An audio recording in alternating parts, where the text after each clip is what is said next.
when you press it and it's bright green, then it's live. So why don't we each test? Courtney, want to test? Testing. Testing. Testing 1, 2, 3. You might need to bring it closer, Paul, because Testing 1, 2, 3. Testing 1, 2, 3. could you hear us out there? Okay. Yeah, I think the rule is keep it within like 4 to 5 inches of your mouth. Otherwise, if it's a little further off, it just doesn't pick up. So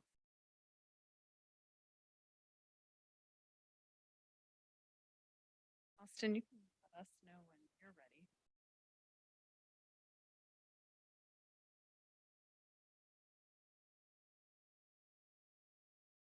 I think so. Yep.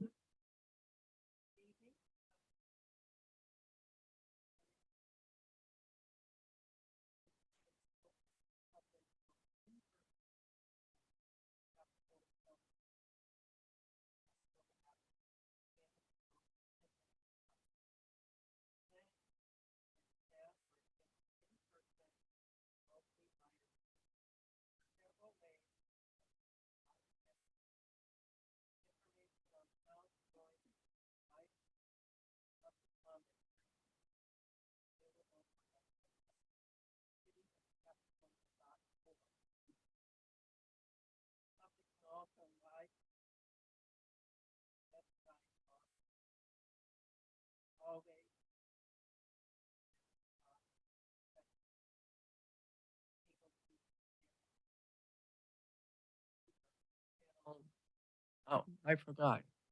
Do you want me to start all over? No. Okay. Channel 99, and is being recorded to be rebroadcast on the following Monday and Friday at 1 p.m. on Spectrum Channel 71 and Spectrum Channel 25. A recording of the meeting is also available on the city's website after the meeting. Our technician tonight is Walter. As a reminder, please turn off your cell phones during the meeting. And I'll remind staff to remind me about people who are on Zoom, so we don't forget about that. Thank you. Next, we're going to have a roll call.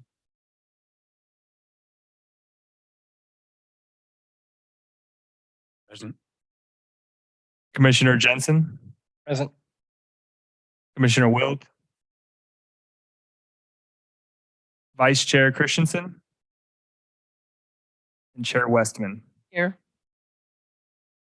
Okay, now we'll stand for the Pledge of Allegiance. Pledge allegiance to the flag of the United States of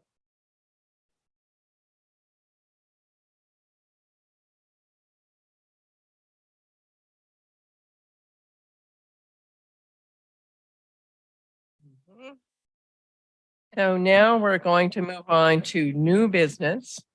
First, we're going to have any deletions, additions or deletions to the agenda tonight? I'm going to look to our planners if they've received any additions or deletions to their items. No additions or deletions this evening. Okay, the next item is an opportunity for public comment. This is a short communication on matters that are not on tonight's agenda. If you would like us to include your name in the minutes, you can sign in. Is there anyone here who would like to talk to us about an item that's not on tonight's agenda?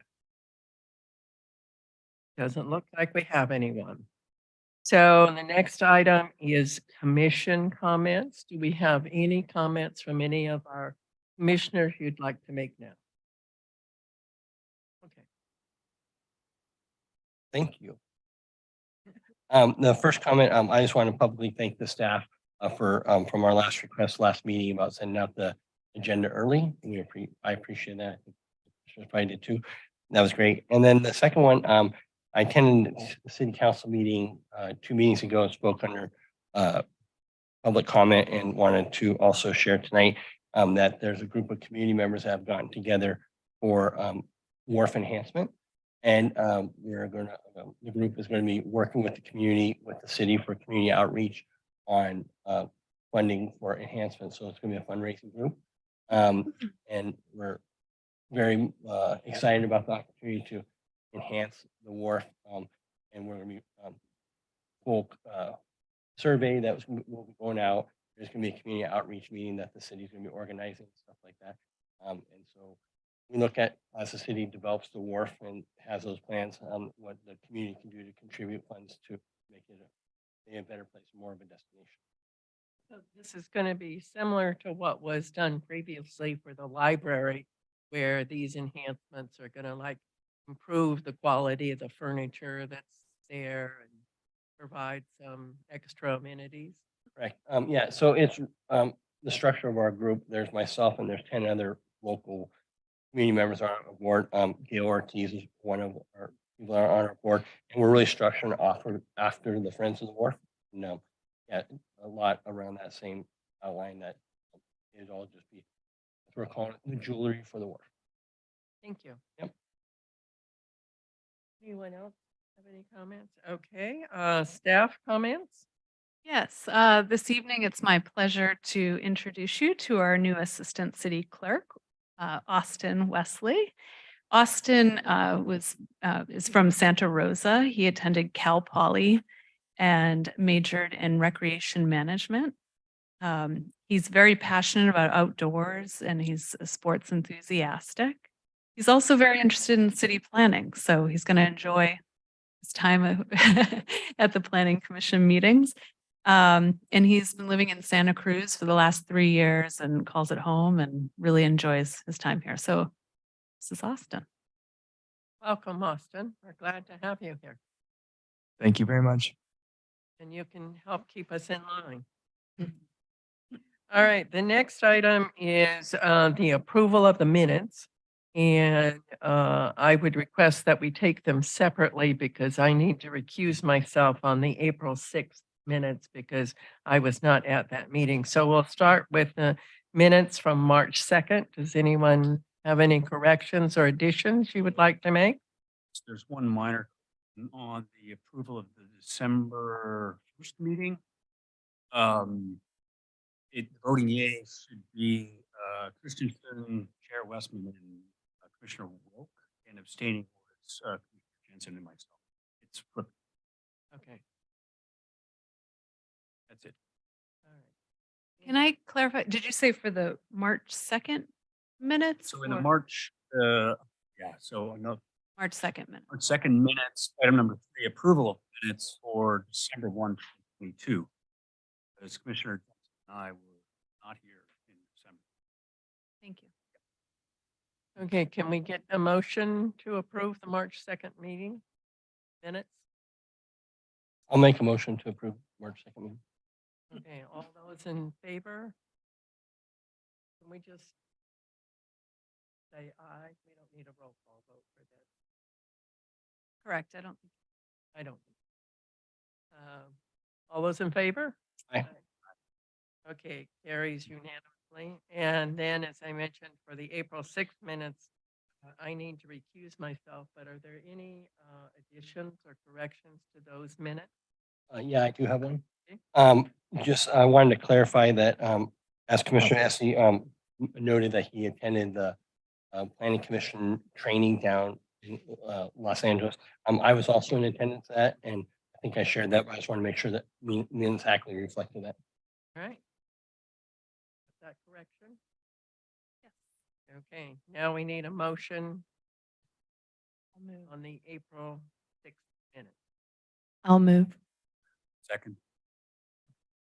And we can do a roll call vote since I need to abstain. Commissioner Esty. Aye. Commissioner Jensen. Aye. Vice Chair Christensen and Chair Westman. Abstain. All right, we're going to move on to our consent calendar. The consent calendar are items that the Planning Commission considers to be routine and will be enacted in one motion in the form listed below.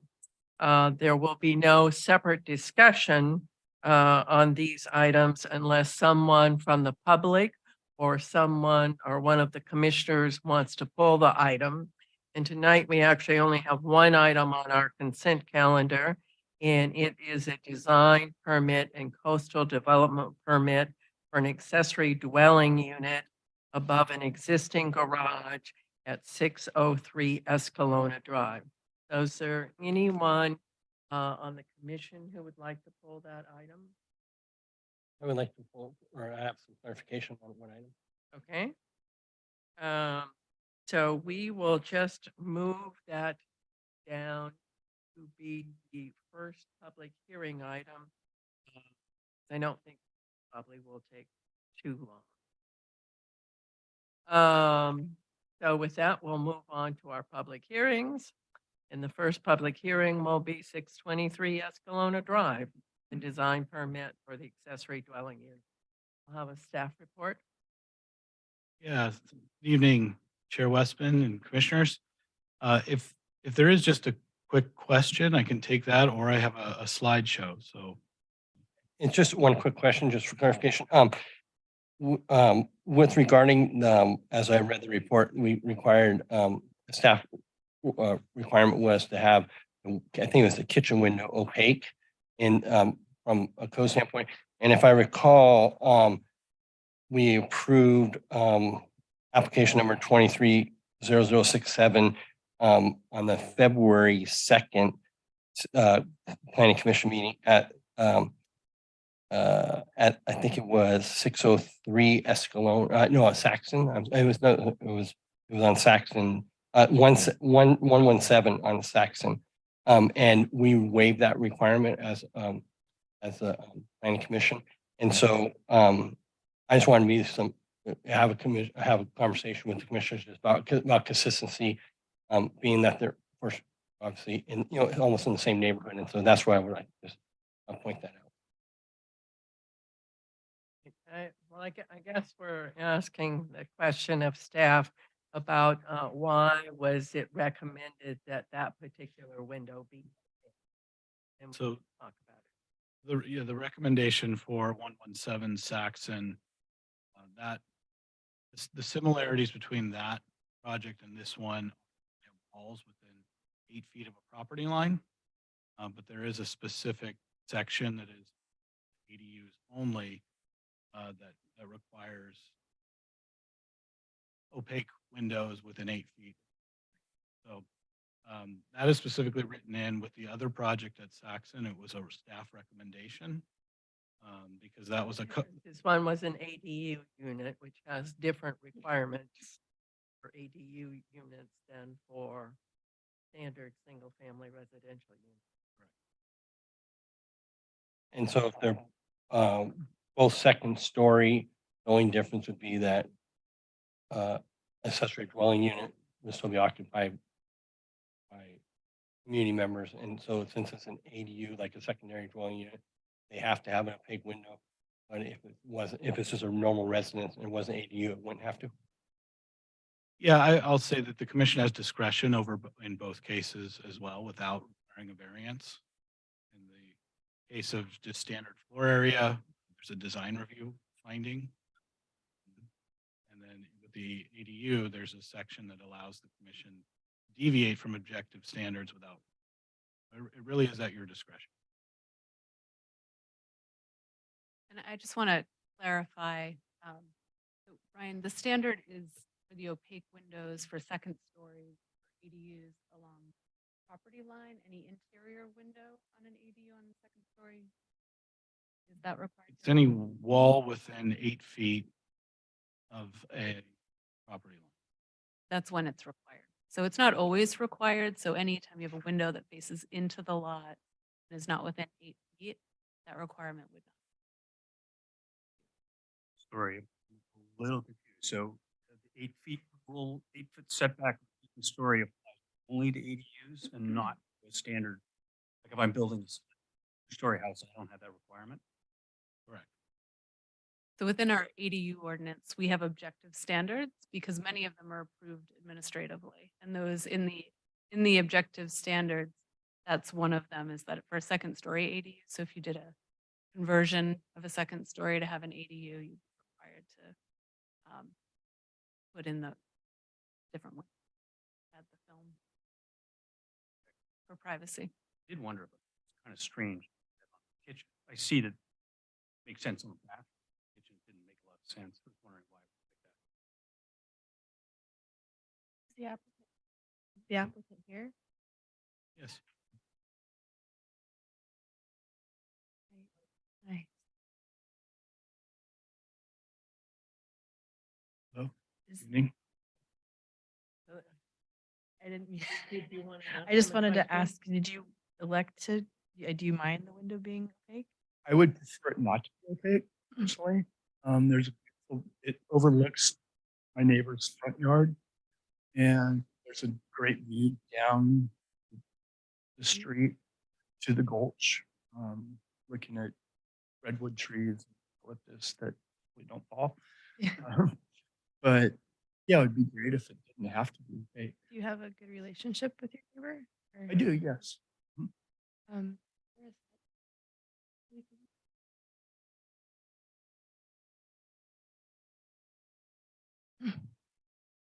I guess I'm looking at the plan. and to be honest, I can pick up on that. So the kitchen window faces into the neighbor's yard.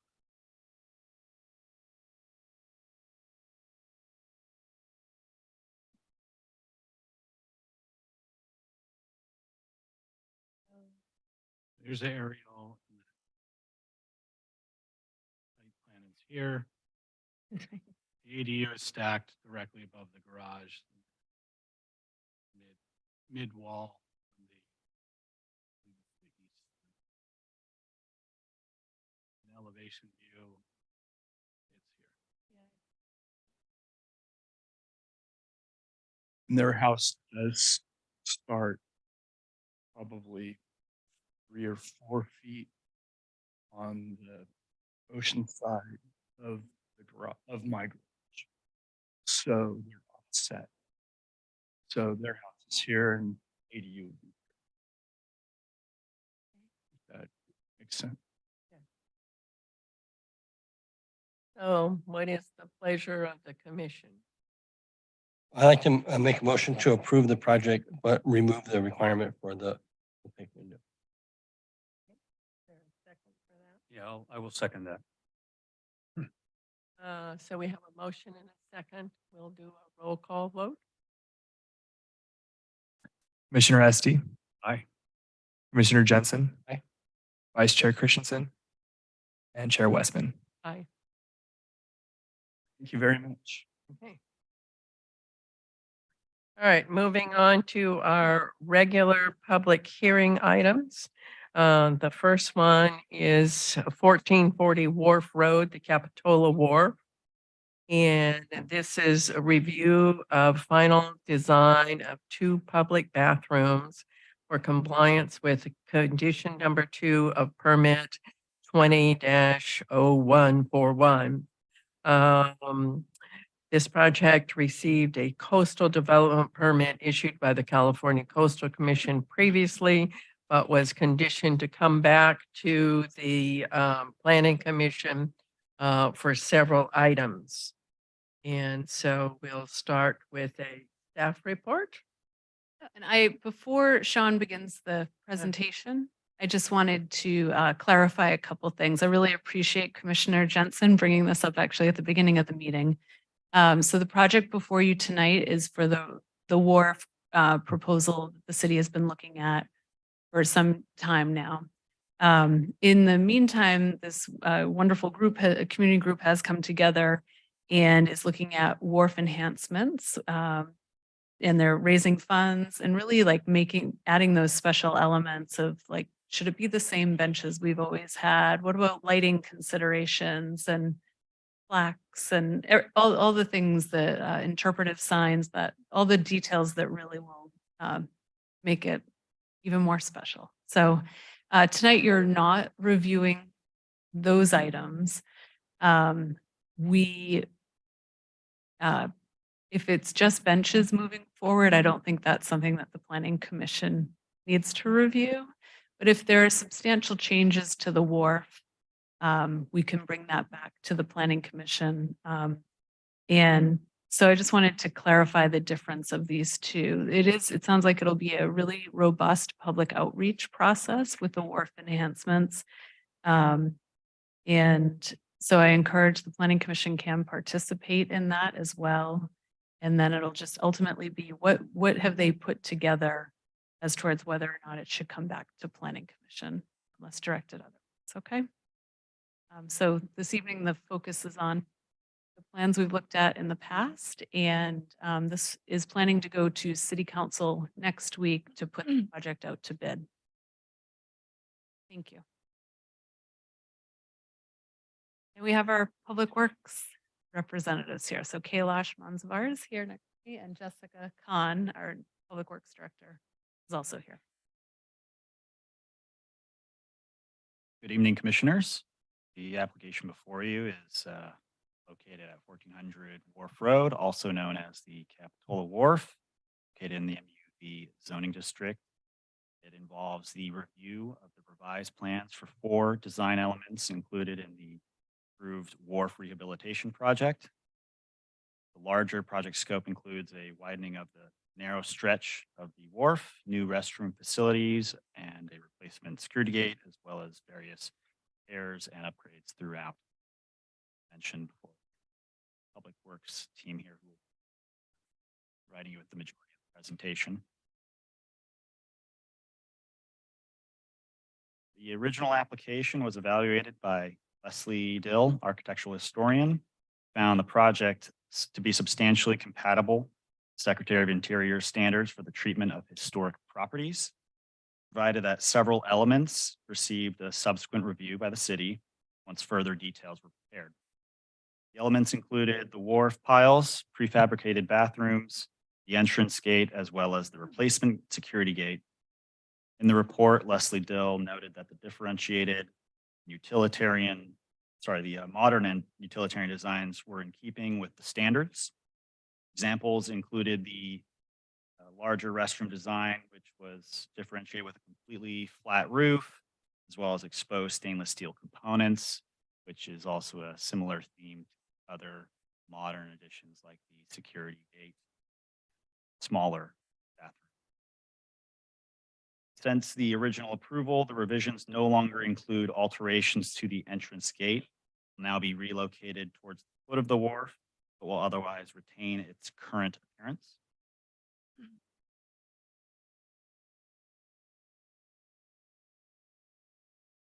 The 2020 approval followed with those recommendations from the historian by including that as a modified condition to bring the project back specifically so that the planning commission could review these 4 items with respect to various considerations: design, scale, materials, texture, location.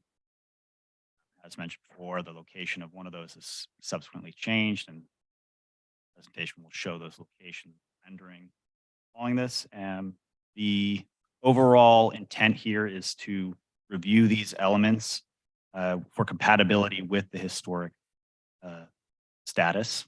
And as mentioned before, it was actually seen as a benefit to keep these modern components differentiated from the historic. That, I'm going to hand off the presentation to Kailash.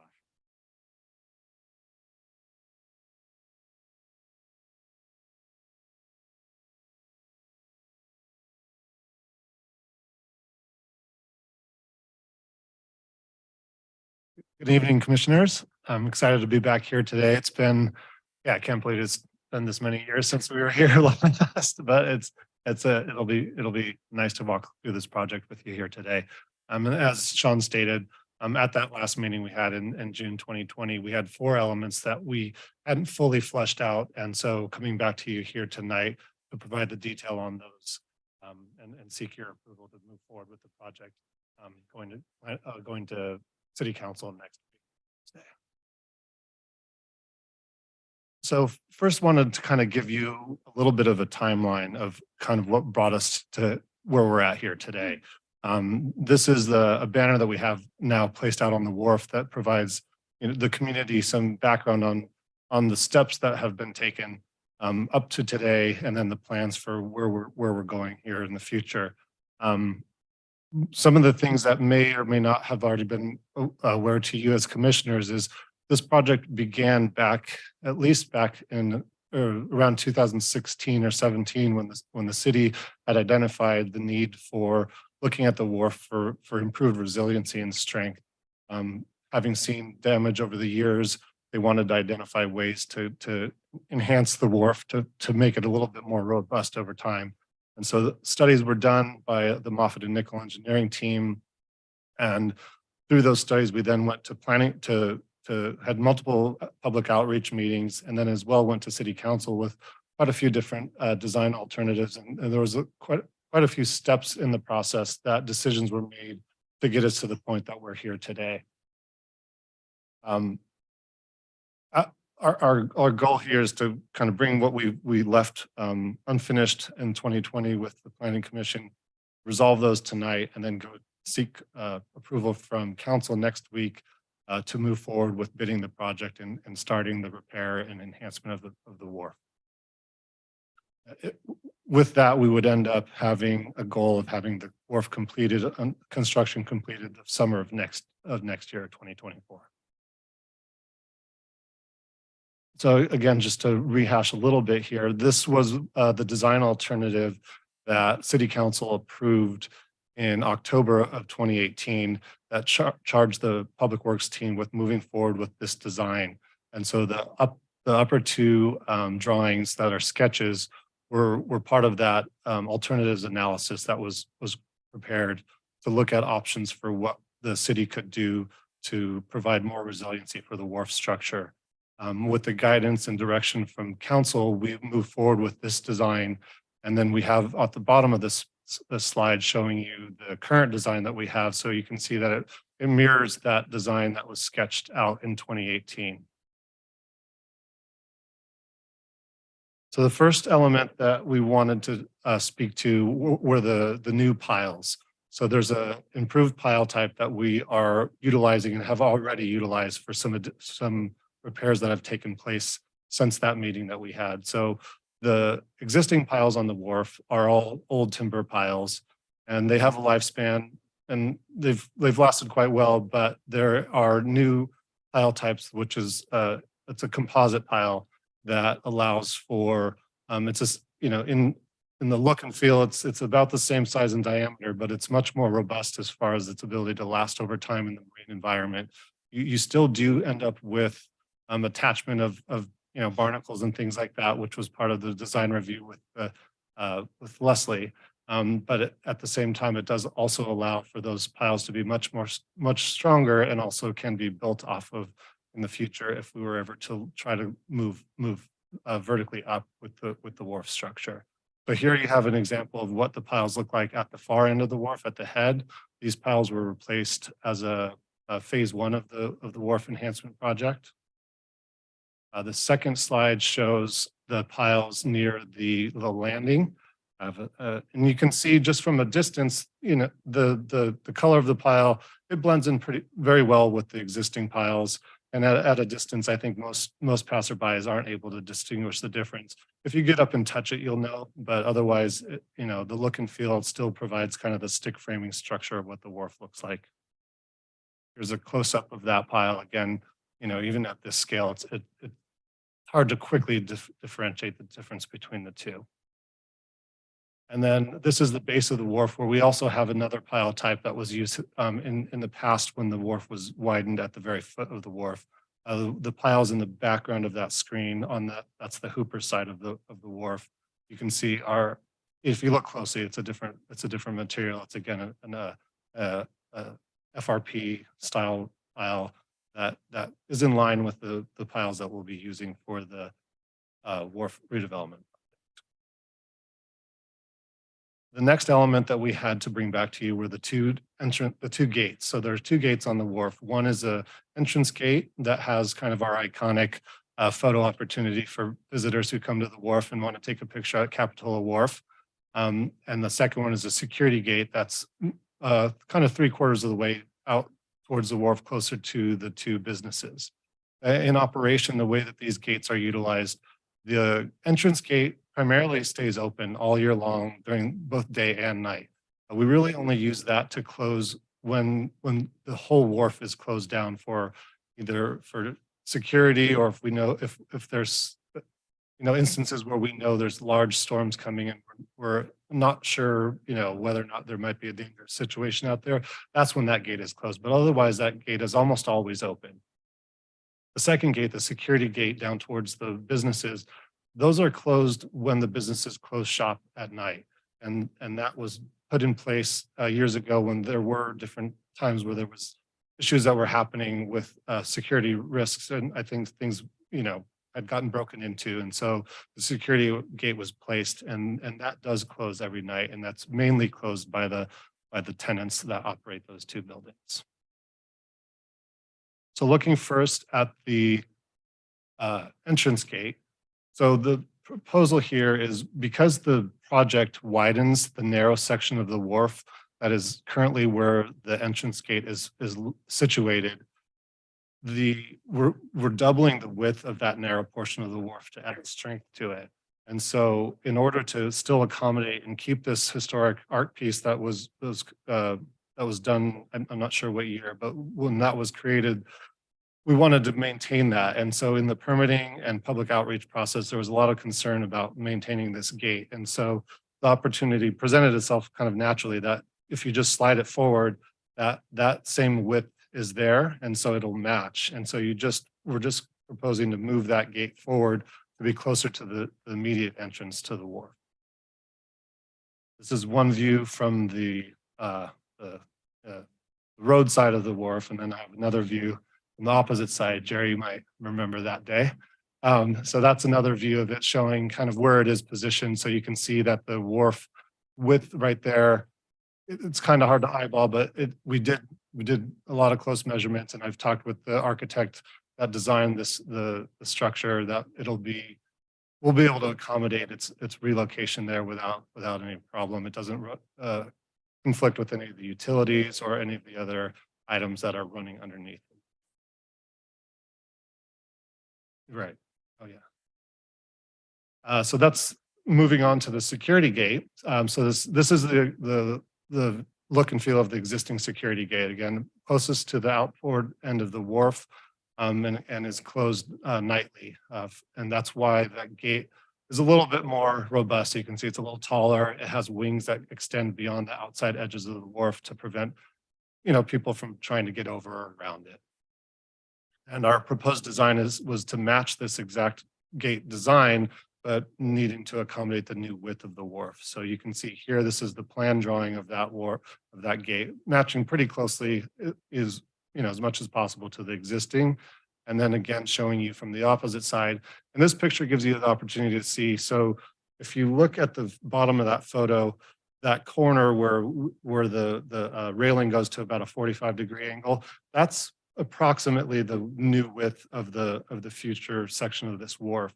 And so that's going to extend all the way into the background to match again with that width of that wider section at the base of the wharf. And so this gate will need to span that full width, but it'll still be the same style gate where it just has two gates on rollers that'll roll open and then accommodate the ability for people to walk to and from on both sides. So moving on to the bathrooms, when we brought this back to you originally in June of 2020, the plan was to put two bathrooms on both ends of the wharf, one to provide facilities for both people using the wharf, and then also for beachgoers who are maybe using Hoopers or the area immediately in front of the Venetian courts. If any of you use the beach here, you do know that the only public restrooms currently are the ones over at Esplanade Park, which is a bit of a jaunt if you're at Hoopers. And seasonally, we do put a porta potty right now out on the wharf, and it gets highly used. And so the goal here was to provide a permanent facility that allowed visitors to have restrooms at this section of the wharf, both serving the wharf and the public beach. The plan for both of these was that the one at the foot was to provide a permanent use rather than having a seasonal porta potty. And then the one at the head, the design and the intent there was that we do currently have a restroom built into the building that is the wharf house. It's on the western side of the kind of southwestern corner of that building. And the intention here was to provide a public restroom that wasn't tied to that facility, allowing some flexibility for the current or future tenant to kind of reimagine the way that that building gets used. There's been often a desire to be able to have windows facing Pleasure Point, and currently that area is blocked by the existing public bathrooms. And so the intention here was to provide a new bathroom location that was public serving and also then allowed flexibility at that building. In addition to this was part of our commitments that we made when going through the grant and permitting process. So currently we have 3 different grants for the wharf project, and we have I think that's 6 or 7 permits, and all of which we made commitments to providing these visitor serving facilities. And so this is something that we definitely need to have as part of the project. And so after that meeting we had in 2020, we started, fully fleshing out the design plans. And in looking at the location for the head of the wharf, it's quite a constrained area. So I have a couple pictures to show you that here. So this is the location that we're proposing that bathroom to go. It's an existing use and future use also will be to also house both the bathroom dumps or the trash dumpsters, and it's also serves as parking stalls for the couple parking spaces that we do have out at the wharf. The project doesn't propose to have any new parking, and that was a strong recommendation from our public outreach. And so we didn't want to take away any of the existing parking, given that it's fairly limited. So in this space, it doesn't look like it can accommodate it, but you want to have some bathrooms, have the ability to roll the dumpsters out, and also be able to park. And so in doing so, you need to have a fairly compact bathroom design. And in order to do that, the Public Works team did quite an extensive search of prefabricated bathrooms that could be utilized in this environment.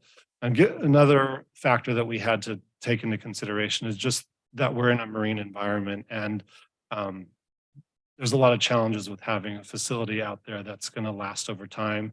Also is serviceable and can be maintained well and have a lifespan in this marine environment. Can I add just one?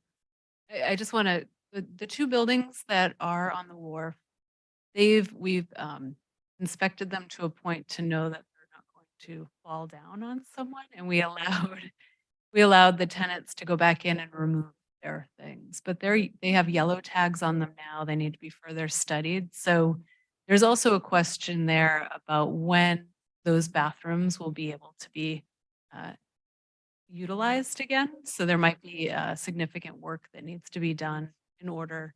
So I think having the restrooms out on the end of the wharf is a great safety in case that if we find that extensive work needs to be done to those existing structures. So thank you. Sure. Thanks for adding that. And so here we have a zoom in on the plan set showing exactly where we're proposing to have that bathroom.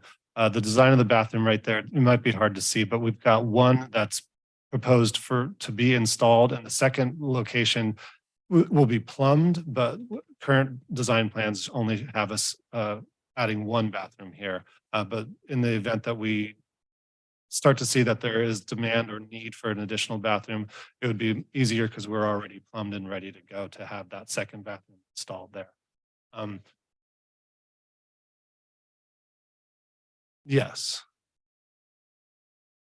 And then the other factor that was something that we learned to appreciate was that this is a tight space, both from once it's installed, but also from just an installation perspective. So being able to bring in a prefabricated bathroom provides some challenges. So one being that it's between these 2 buildings, it needs to be placed by a crane in order to place an object like that by a crane, you have weight tolerances that you're working with. And so we ended up, after going through quite a few different prefabricated bathroom design options, there weren't as many as you would have thought that would fit here because of those limits. So we had to have a fairly lightweight bathroom, and then also one that provided kind of all those things, being ADA compliant and also being able to kind of sustain in the marine environment. So through that research, this is where we landed on and feel that this is a good solution for its location out there at the head of the wharf.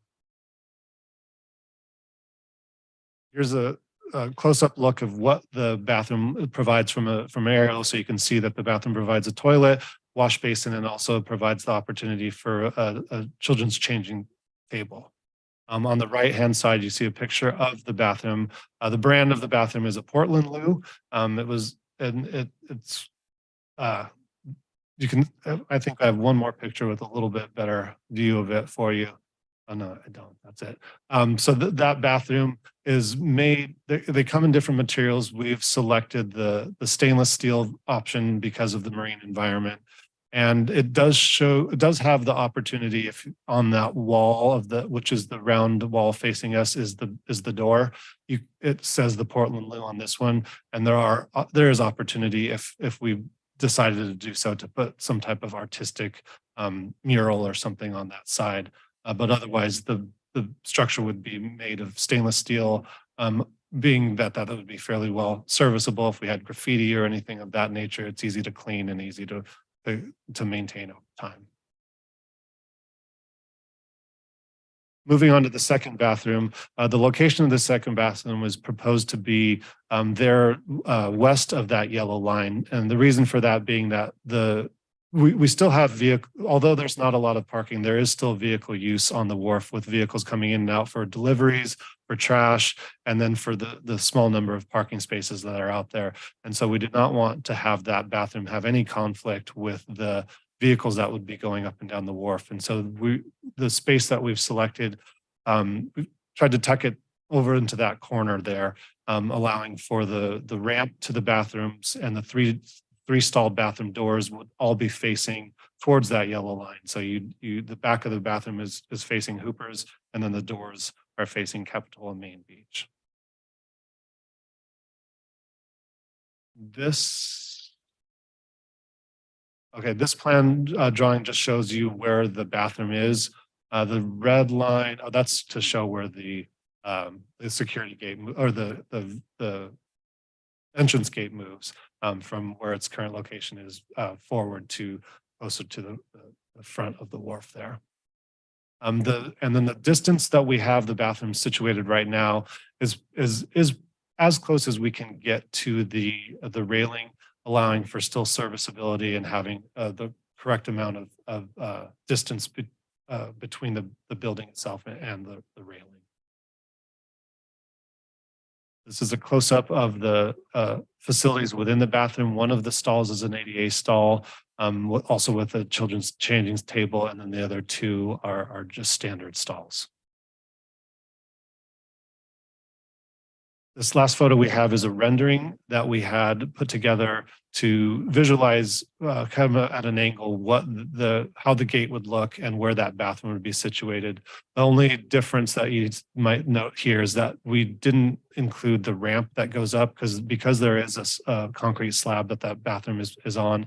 We need to have a small ramp for ADA compliance to allow people to get to that front to those front stalls. So there is, if you look in this, you can see that rectangular area in front of the bathroom is to depict the ramp. That would be the ADA compliant ramp to get you in. And we also wanted to include a couple of other photos to show the options with this brand of bathroom. Also, a prefabricated bathroom is Exiloo. We've selected a couple options that we think are fitting for the wharf, having both either horizontal or vertical siding with a wood finish to kind of be in line with the wharf itself. But this does have options for different exterior finishes if there were any desires to have that further investigated. these are the two versions that we wanted to show you just for purposes of kind of seeing how they can be modified. But for the most part, you know, the guts and the structure itself is maintains the same, but you do have some latitude with the exterior siding. So with that, just wanted to come back to the initial reason for us coming back tonight, moving into the phase 2 wharf project, having gone over these 4 elements, and happy to answer any questions from the commission.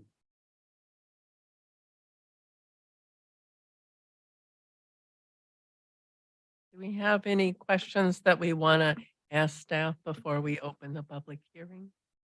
Just one is kind of relevant to the whole project, but I get asked all the time, but can you just take just a minute and just refresh everybody's memory? And I talked about why the wharf's not being raised. And we're talking about just putting it back to where it is. Can you just for informational purposes for everybody to understand why that is that we're not doing that? Sure. Yeah, that's a good question. And that was a strong consideration back in the early phases when we were coming to council with all the different options. So we did have our design team evaluate all the different courses that we could go. And so they looked at raising the entire structure, making the structure out of concrete. And so, you know, with anything, there's different considerations, and oftentimes cost is a factor that you look at. And so for this project, we're adding 120 new piles and then replacing, I think, less than 20, but more than a dozen, I think, deteriorated piles. So, you know, in the ballpark of 130-ish piles that are getting replaced with the new style. There was the total number of piles on the wharf is quite larger than that. I think triple that for the total number of piles on the wharf. And so in order to raise the whole wharf, we would have to replace all of the piles or build up off of all the piles. The limiting factor on the existing wooden piles is you can't build vertically off of them. Structurally, they're just not able to be to do that.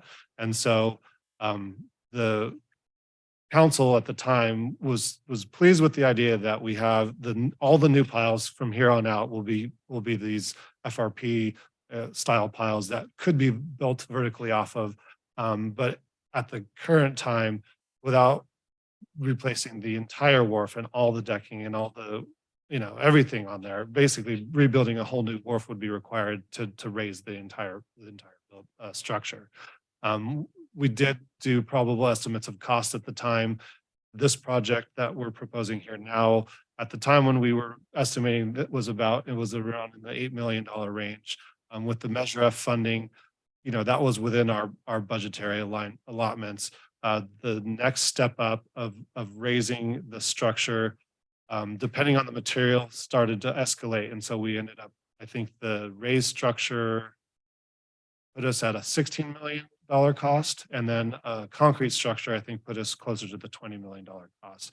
And so, you know, and also would necessitate removal and replacement of both of the buildings out there. The decision that council made at the time was that we were going to leave the buildings as they were, and given that we didn't have the budget to double the project cost, we just weren't able to really exercise the idea of raising the entire wall. Yeah, thanks for giving us that history. I just have, go ahead, Brittany, do you have a question? Yeah. Go ahead. I wanted to refresh why the parking was eliminated. So during public outreach, there was a lot of different options put on the table as far as what do we do anything and how do we make use of that widened section. The reason for the widened section is primarily to provide additional strength to that weakened, the weakest link, I guess, in the wharf, the way it is now. As we saw this year, you know, the reason for this project was, you know, exactly what we witnessed this year was that's the vulnerable area of the wharf, and we wanted to add strength and resiliency to that.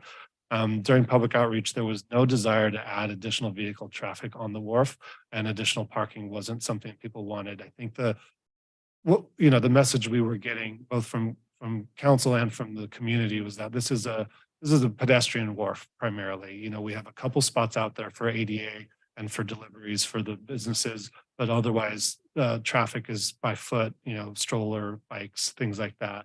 And didn't really want this to turn into a vehicle wharf. And we really just don't have the space out there like we do at the Santa Cruz Wharf to have a large parking.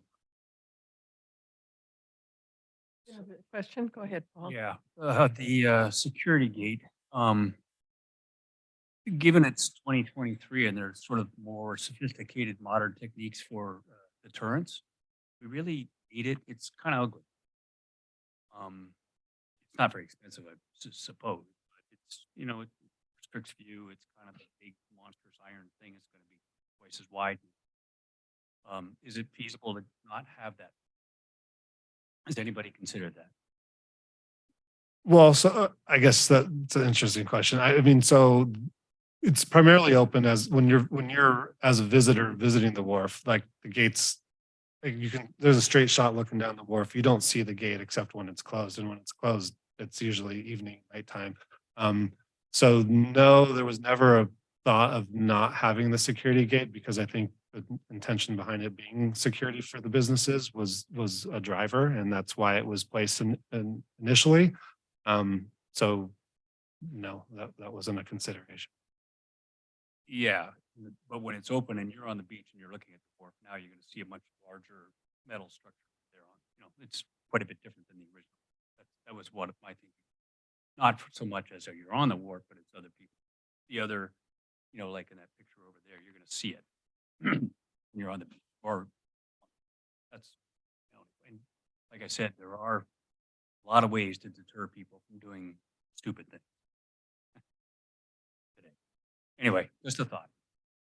Oh, the other question is, are the bathrooms plumbed into an existing sewer line, and that's getting rebuilt as part of the utility rebuild?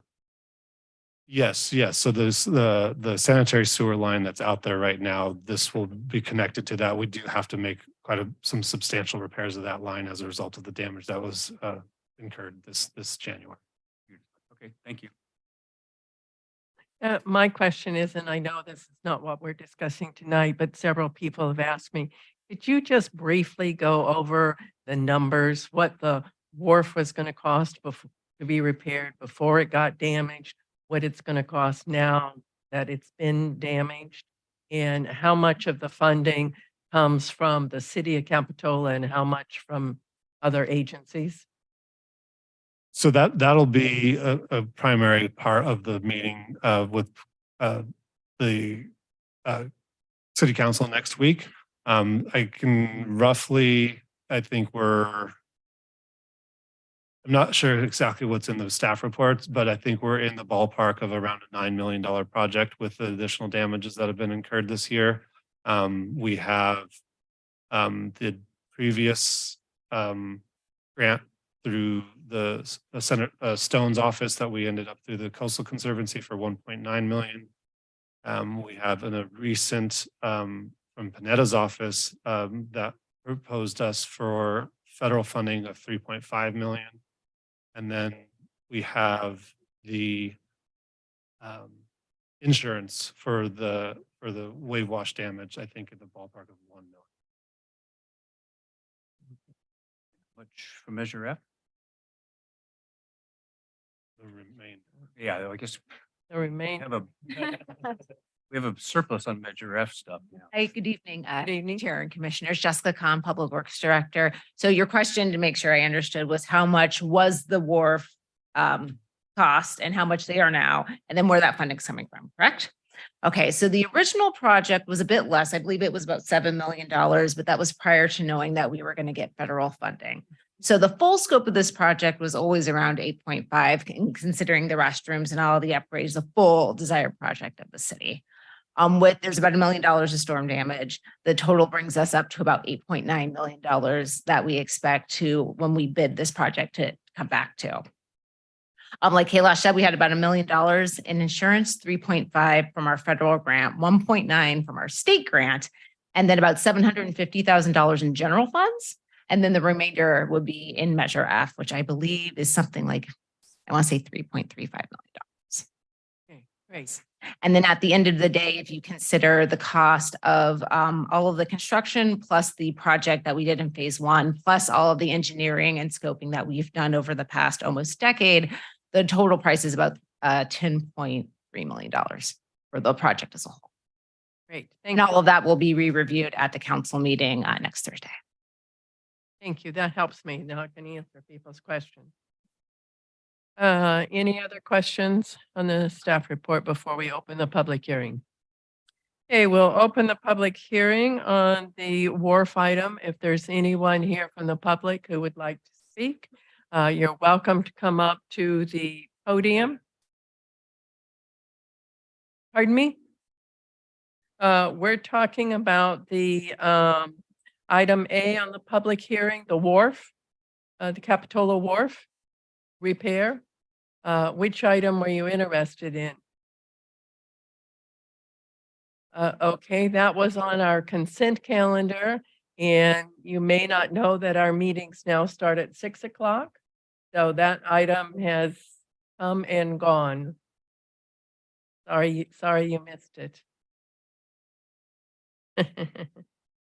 Okay, so we're opening. Is anyone here who would like to talk to us about the Capitola Wharf?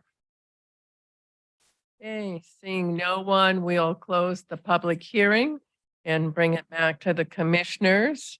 Just want to And make sure there's no one on Zoom. thank you for reminding me. There is one viewer on Zoom, but they do not have their hand raised.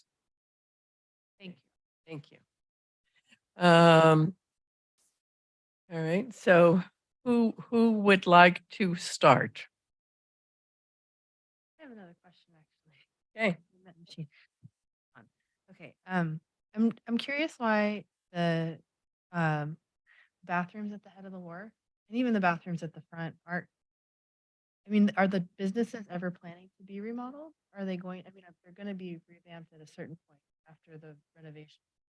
Is that right? So from a public works charge, when we made the decision back in 2018, council just charged us with just the structure itself, and we weren't to include the buildings as part of the consideration for the project. Well, I mean, I think my line of question is regarding the structure itself for the wharf is being, revamped and improved and going to be way better.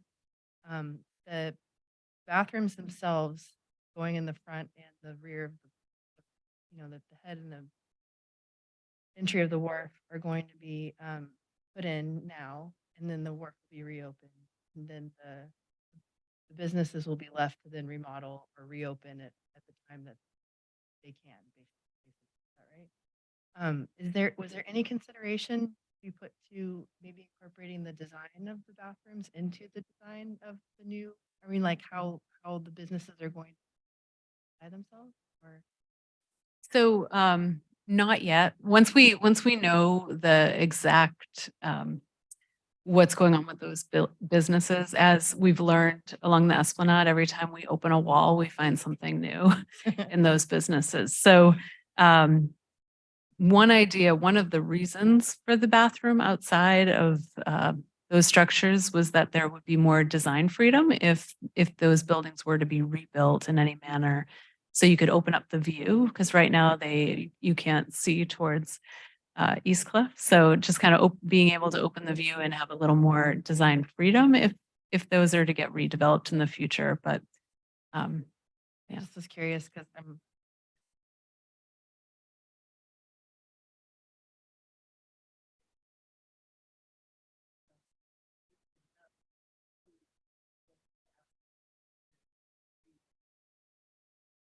yes.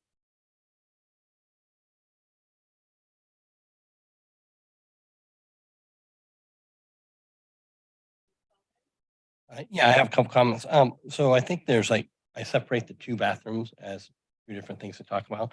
The one at the entrance to the wharf, comments that I've heard back from the community is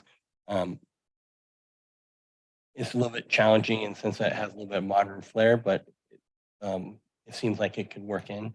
Some of the questions would be asked around that. is, can the cladding be, can we look at, can the city or a group of people look at the cladding options is that the best fit or the best like design option? But from overall location, I hear that.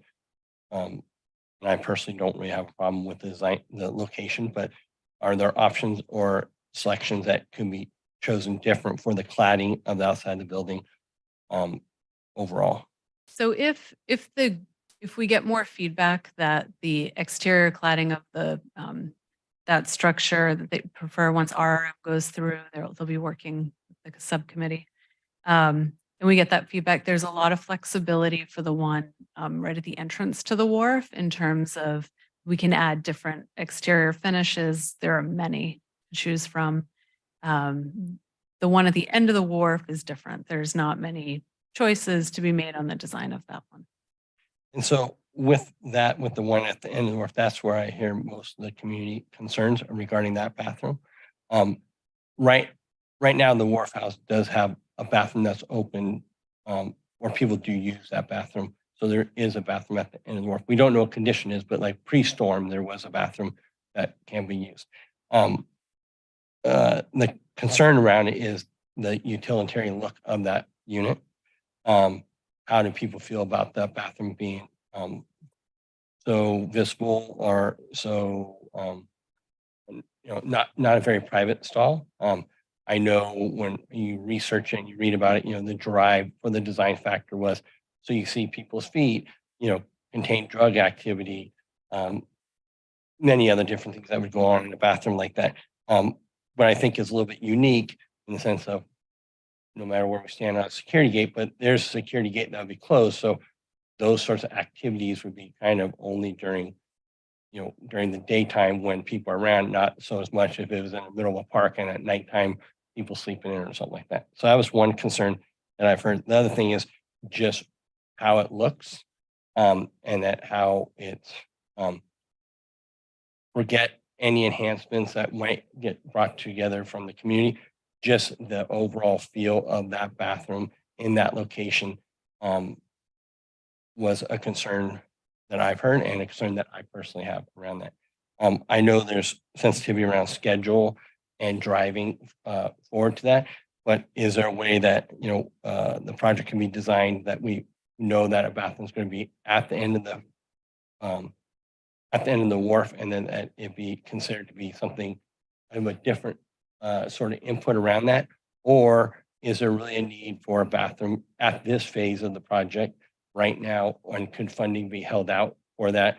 And that when, if we want, I like use companies' names, but the Wharf House per se building structure is brought up, and if that tenant that's there now or the future tenant remodels it, that maybe the bathroom could be incorporated into that, and we might not need, there'd be a bathroom out there for public use, but it would also, be designed into the building so that it wouldn't have the aesthetic feature sitting at the end of our wharf. The comments I've heard from the community is like, the wharf has the opportunity to be something so special, and then we put a bathroom that looks like that at the end of the wharf. What kind of message does that send to the overall view of Capitola? And we want the wharf to turn to be, I think, a destination when it opens up, and the destination with that bathroom sitting there, I just have some concerns over. So my understanding is that when the city applied for the grant money, there's definitely a component of that we have said that there will be a public bathroom at the end of the wharf, and we've committed to that. And so they'll want to see us execute on that. However, if the Planning Commission has concerns about the design of that bathroom, I think you could make a recommendation. Like, it would be really nice to get an approval tonight so the city council could move forward, but you could put in that a recommendation of, I'm sure they could do some type of custom work to the bottom so you couldn't see feet, so that it's not open. It could probably be customized in that respect, but just putting the concerns out there to the city council within a recommendation would be appropriate. Removing it would be problematic because the funding is tied to that site. So you did ask, could it be removed developed and thought about later, and that would be problematic. I've asked that question a couple times to our Public Works Director, knowing that there have been some comments of concerns about that design. So can I follow up on your point? Because it's on the same thing. So, but I think it would be possible for us to include in our conditions something that says if the wharf building itself is going to be, significantly remodeled and redone, at that time, it seems like whatever public bathroom is out there should be incorporated, in that building. And it could have access from the outside. It doesn't have to, and the restaurant would have its own bathroom. But rather than having, sort of a standalone, I look at this bathroom as almost sort of a temporary portable bathroom. And so if we got to the point where the buildings on the end of the wharf were going to be redone, then that would be the time to get rid of that temporary bathroom and have a new permanent bathroom included in that remodel. Sure. I think that's a condition you could.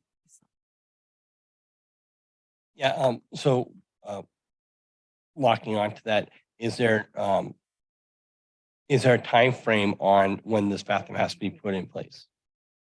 Yes, by the end of by the time the project is final to get all of the funds, it would have to be installed. The funding from, and we talk about funding, so like the funding from Panetta's office is conditioned on that there is a new public bathroom installed at the end of the wharf, outside the one that's at the wharf house. Yes, so anything that was incorporated in the plans that we sent off and asked funding towards has to be incorporated into the. And we reviewed the options about possibly just adding on to the wharf house building. If the bathrooms are right there, that if this is a temporary solution, is there an opportunity to do that other than have that? So I think it would be appropriate to add a condition that like at the time of redevelopment of the structures at the end of the wharf, the city should consider incorporating public bathrooms or reconsider the incorporate the public review of public bathrooms. I don't think you want to, I would not want a condition on there that is absolute and says that they need to be removed at that time, because I'm not sure if there's any like legal implications there tied to this funding. So I think we should state that we should relook at them at the time of, but I just don't want to jeopardize anything in terms of funding. I can appreciate the funding aspect of things. Obviously, we won't want to see that jeopardize all, but if that was a condition that that building might have maybe never be removed, and so that might be, let's say the new wharf house design, they decide not to incorporate it.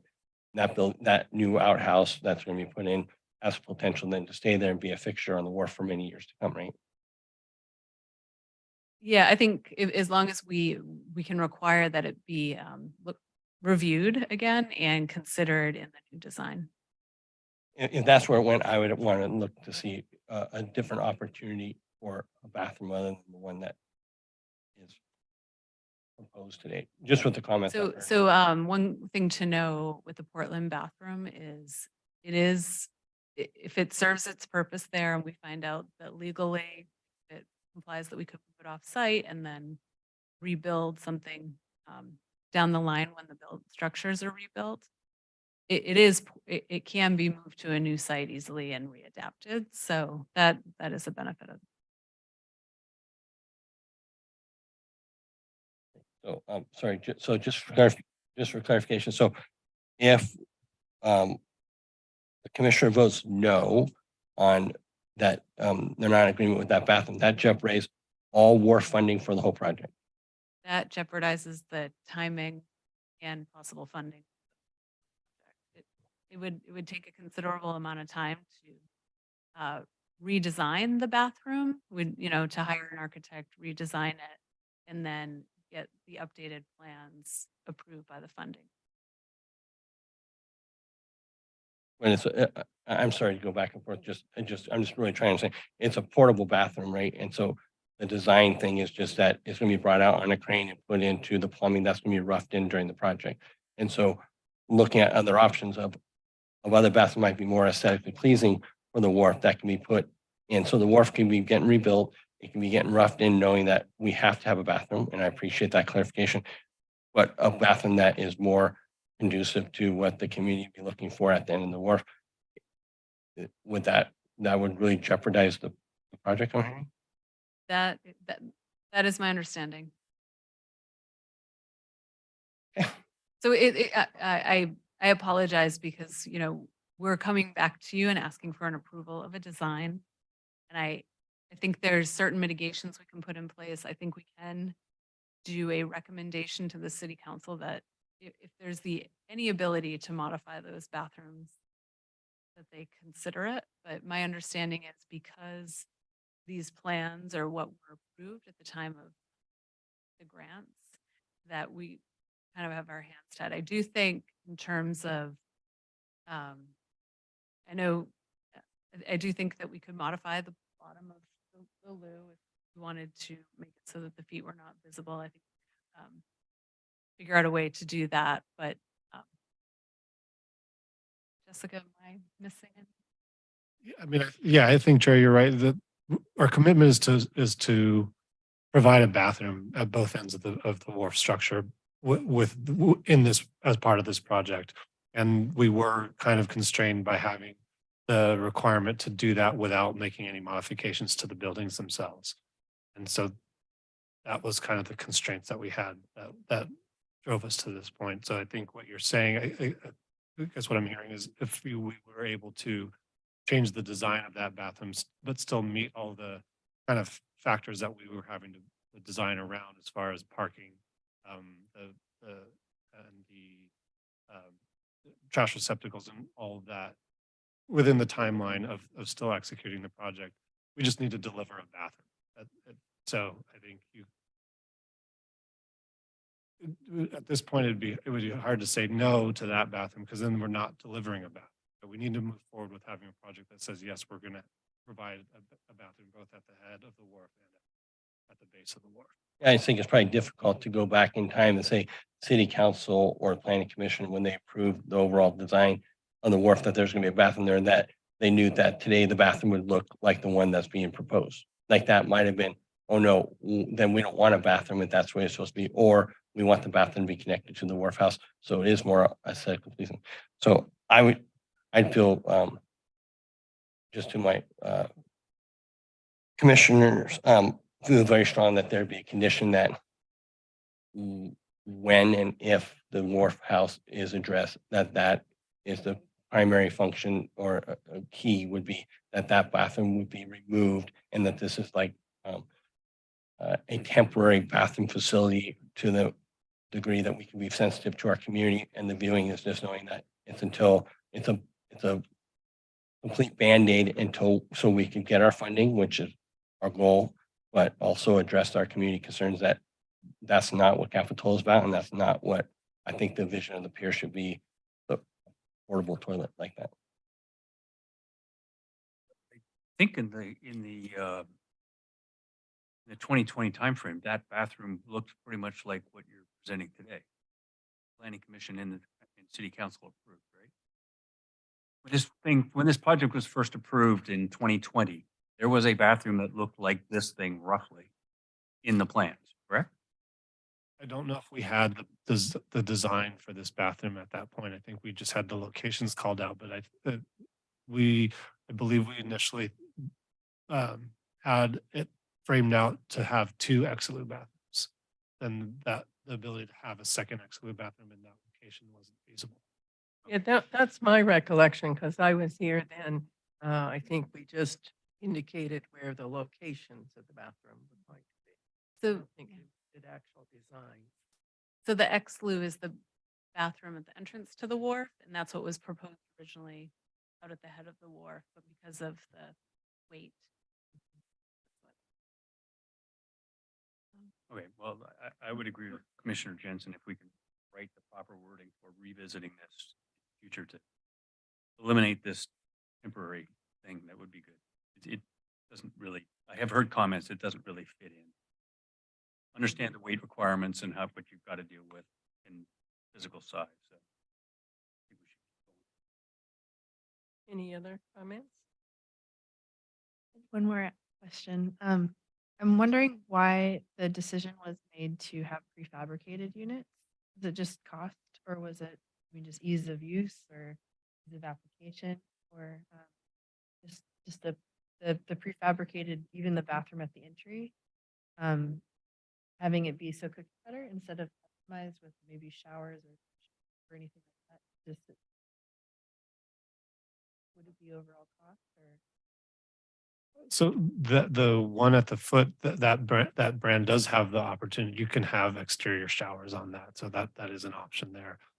As far as when we brought this to council, we did have the plan to have a prefabricated bathroom just because we wanted it to have those amenities. And we didn't have an architectural team on the project. That wasn't provided as part of.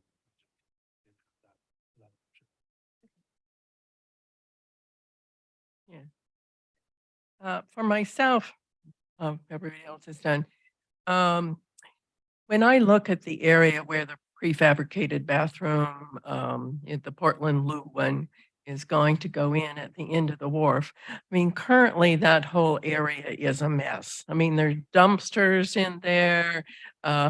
There's often, garbage smells. And so, I think the ultimate solution really does need to be that when those buildings are redone, that there is, not only public bathrooms incorporated in, but some sort of facility for the garbage dumpsters to go in and that whole area cleaned up.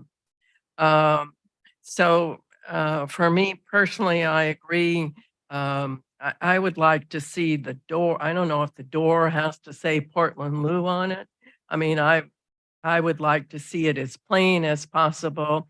And maybe we could do something artistically on the side of it, have it painted, to have it look a little better. But right now, that whole area is a mess. And so that's why in my mind, I can live with it because I see it as a temporary solution for an area that, needs to be cleaned up.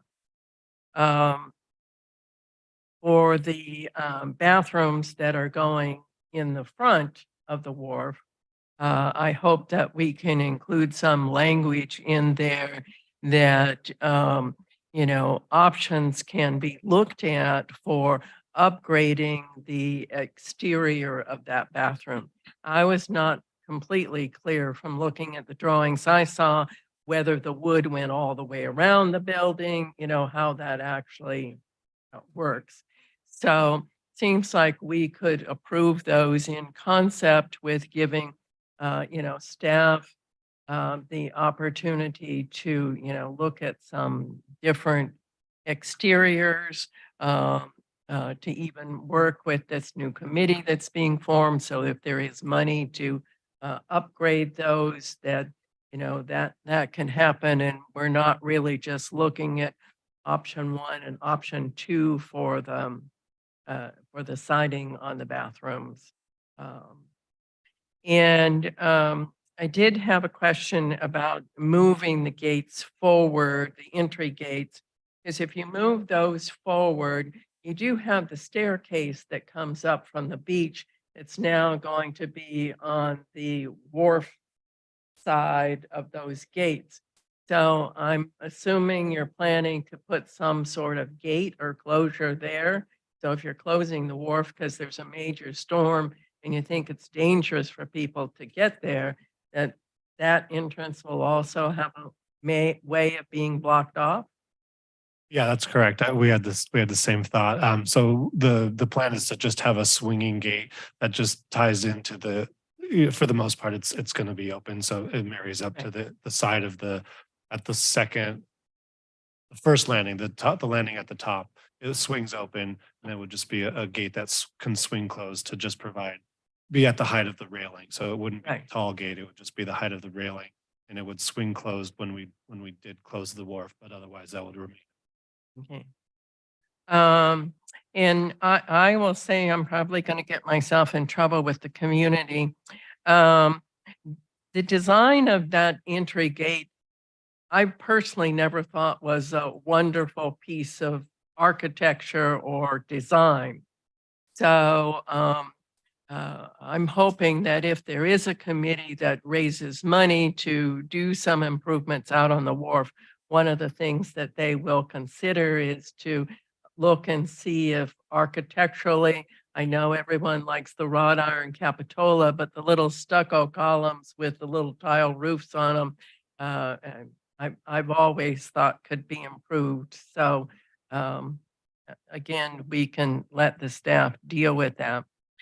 I did agree with Commissioners SD about the big security gate at the end, because it is now going to be a very big gate.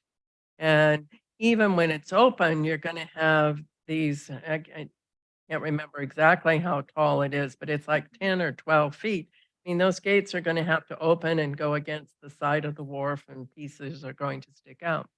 So again, not to jeopardize anything, I would like to add some sort of condition that the, Public Works Department and the council look at trying to come up with some other alternatives that might serve the purpose of, security there rather than the need for this large gate.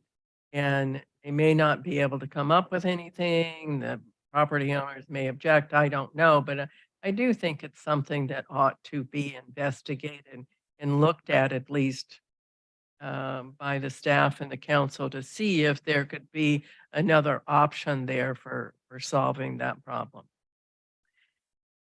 So those are sort of my comments, and I guess we need to put all of this into a motion. I'm assuming no one has any problem with the piling since we didn't talk about that. I have just a question of clarification. And when we make a motion, it seems like we come back and, as a commissioner or you hear the council sometimes get their hands tied from previous decisions that are made like that. How can we, or myself as commissioner, ensure that the main focus will be when the wharf house building is addressed, that bathroom will be incorporated into that design? If we're not allowed to do that at our authority level, how can we ensure that comment is brought forward to city council and that they make it a condition if they're going to approve the wharf to go out to bid, that we have a connection? So it seems like what I've experienced is that when things get put in and then history goes by and they kind of slip through, and then it'll always be there. And it's like, oh, it's been here for 5 years and continue on. So I'm looking for guidance and leadership from, I guess, yourself, Susan, or from staff on how we can ensure that. I think it's difficult to guarantee 100% that anything that involves politics is going to happen in the future, because people change and attitudes change. But I do think we could make a motion, and we could include in that motion a wording that if the buildings on the wharf are ever significantly remodeled or rebuilt, that the option of having public bathrooms incorporated in those buildings rather than using the temporary modular bathrooms be something that is considered in that design. And I also would like them to consider in that design providing areas to deal with the garbage in dumpsters that are also located in that area. Because for me, it's all an eyesore out there.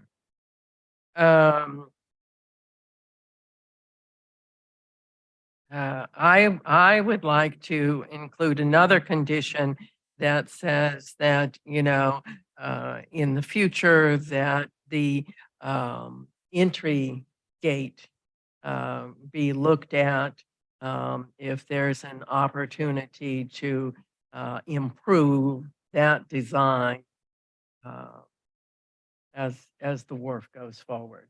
And that's pretty loose and pretty vague, but at least it raises it as an issue that, I hope it's something that someone will look at. Was that gate considered historic? No, not the safety gate So we can, or the other, which gate? the entrance gate. The entrance gate, it shouldn't be historic because I remember that being put in. Right, we It's know. not that. a- I don't think that's Okay. historic. And to follow up, when I did some research on from Portland, I don't know I'm sorry, I lost the name, Mhm. but there is an option that, for artwork to be able to be included on it, a vinyl wrap, can be included like that. So maybe that's something, if, that would be an option that unit is ordered with the least amount of company logo brand on it, and that any option that we'd have to do or the city ordered, that it would be able to accommodate any artwork or the vinyl wrap that they talk about in their informational stuff that's on the web. And it seems like a good place for that to come from would actually be the Arts Commission because they have money. Maybe we could sort of word the condition that, ask the Arts Commission to look at, doing some artistic treatment on that as one of their next projects. It'll never get removed though. I'm just kidding. When you put the public art, right? We're gonna auction. That's a great idea. I was teasing. Yeah. It's gonna be a fundraiser. Yeah, it'll be a fun. And then I think that one other thing is just that we would include, that the bottom would be screened, of that unit. So as much privacy can be built into that unit as possible. Okay. I have a few notes that I could try to Sorry. incorporate some Okay. conditions. Want me to try? Sure. When the design of the wharf house is reviewed for a remodel or rebuild, the So I- city shall consider incorporating public restrooms and a trash enclosure in the design and consider removing the Portland Loo bathroom at the head of the wharf. The only change I would make is I don't think it's the Wharf House Restaurant. I think when either of the buildings out there is because you could incorporate it in the building that has the bake shop as well. So not just the Wharf House, but if either of the buildings are redone. Is there, sorry. I have more. I know, Go ahead, is go there, I'm just struggling a little bit. Is there a stronger word we can use other than, I think it still seems a little bit vague, like, would it be looked at? I mean, can we say strongly encourage, from community response? I mean, like, I think the document in the history that it seems like, as myself, I'm almost forced to vote yes on the issue because the funding that could jeopardize to the city, trying to be responsive enough to know that it is the ultimate goal that unit leave as soon as possible. No, I think you're correct. So we can word this more strongly. Sorry. And, I have to tell you, I don't find the design of that particular bathroom objectionable.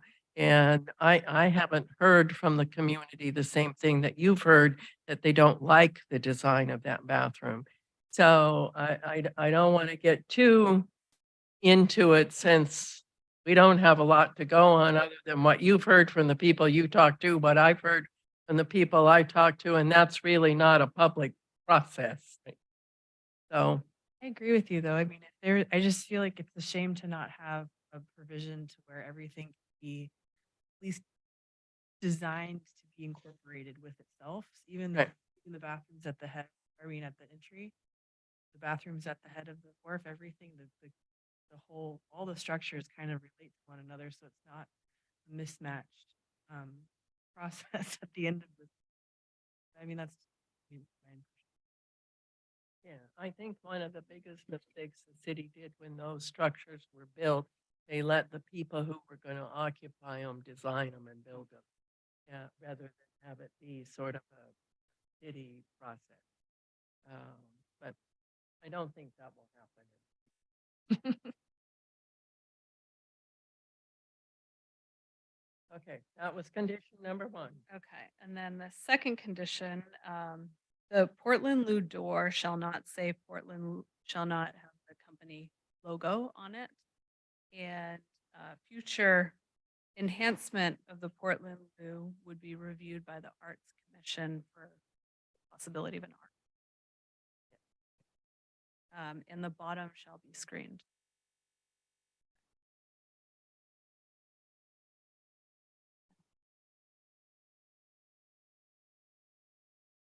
So,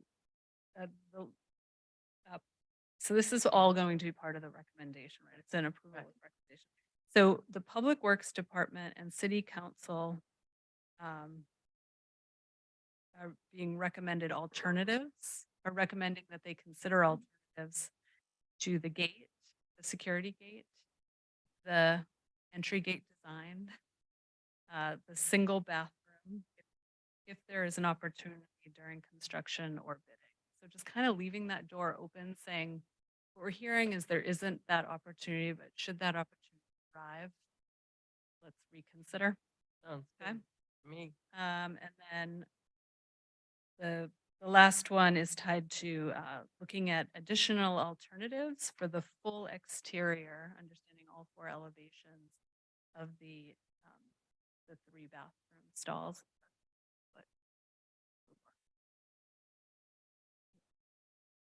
Exactly what we said. Someone like to make a motion containing those 4 amendments. Yeah, I'll move that we approve this per the recommendation from staff, with the additions we just added, which I think are 4. Okay, we have a motion and a second. Can we have a roll call vote? Commissioner Esty. Aye. Commissioner Jensen. Aye.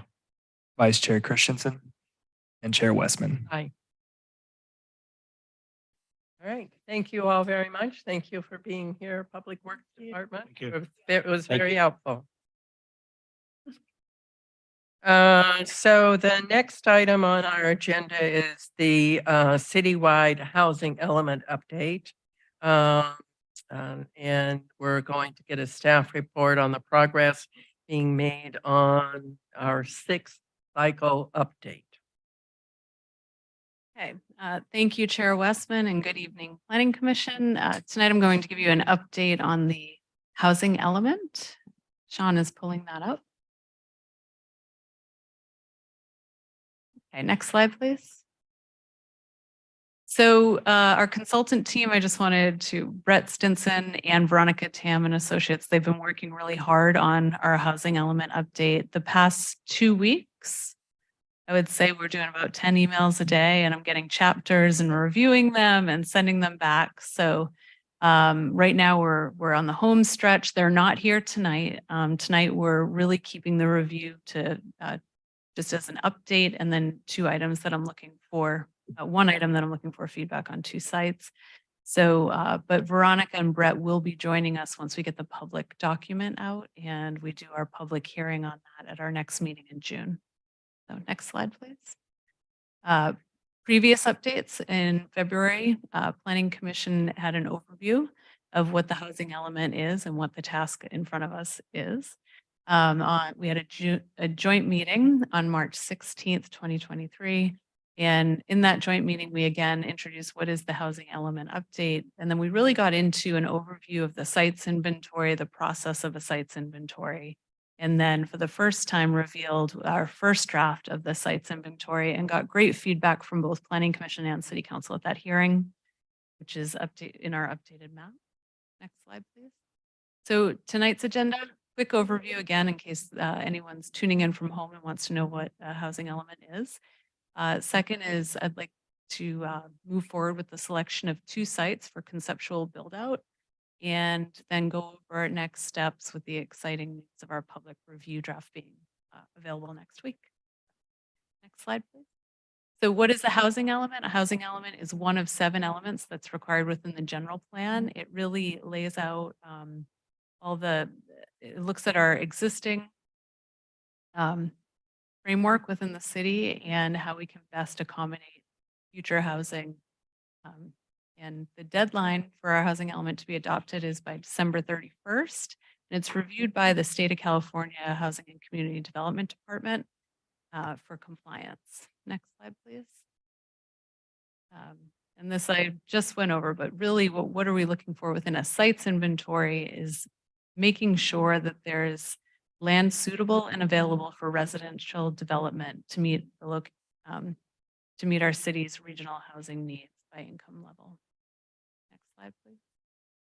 So the City of Capitola, through the AMBAG process, was allocated 1,336 units within RENA, and it's divided 50% are within are extremely low and very low and low income, and the other 50% are between the moderate households and market rate. Next slide, please. And when we create a sites inventory, the first thing we do is review what happened in the 5th cycle.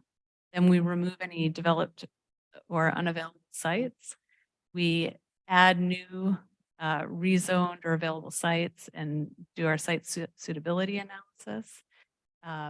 And also look at what pending approvals are out there. So 4401 Capitola Road will count towards our next cycle. It actually counts towards both cycles. And then we identify gaps and strategies to meet affirmatively furthering fair housing. Next slide, please.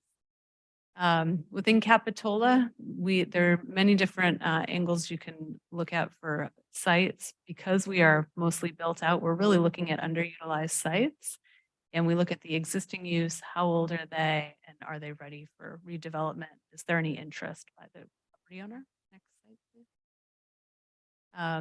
And then one other thing we really need to look at is what is the realistic capacity? If we had unrealistic numbers in our sites inventory, we would definitely hear back from the HCD that we need to reevaluate sites. So realistic capacity, and if you can just forward, the basis of that is that we really need to figure out what the typical densities are within Capitola and that our projections fit within those densities. At the joint meeting, I went through examples of different developments within town and what their densities were. So that's the basis of many of the densities that you see on the sites inventory map. Next slide, please. So these are the realistic densities. This is the map of what densities are out there. I'm not going to go through every slide of every property I went through at the last meeting, but Capitola is a dense city. We historically, we've been the most dense city within Santa Cruz County. I'm not sure at what point the city of Santa Cruz is doing a lot of development right now, so they might surpass us in the near future, but we are a very dense community and have a lot of dense development. Next slide, please. This is the sites inventory map. I don't know if there's a way to get the,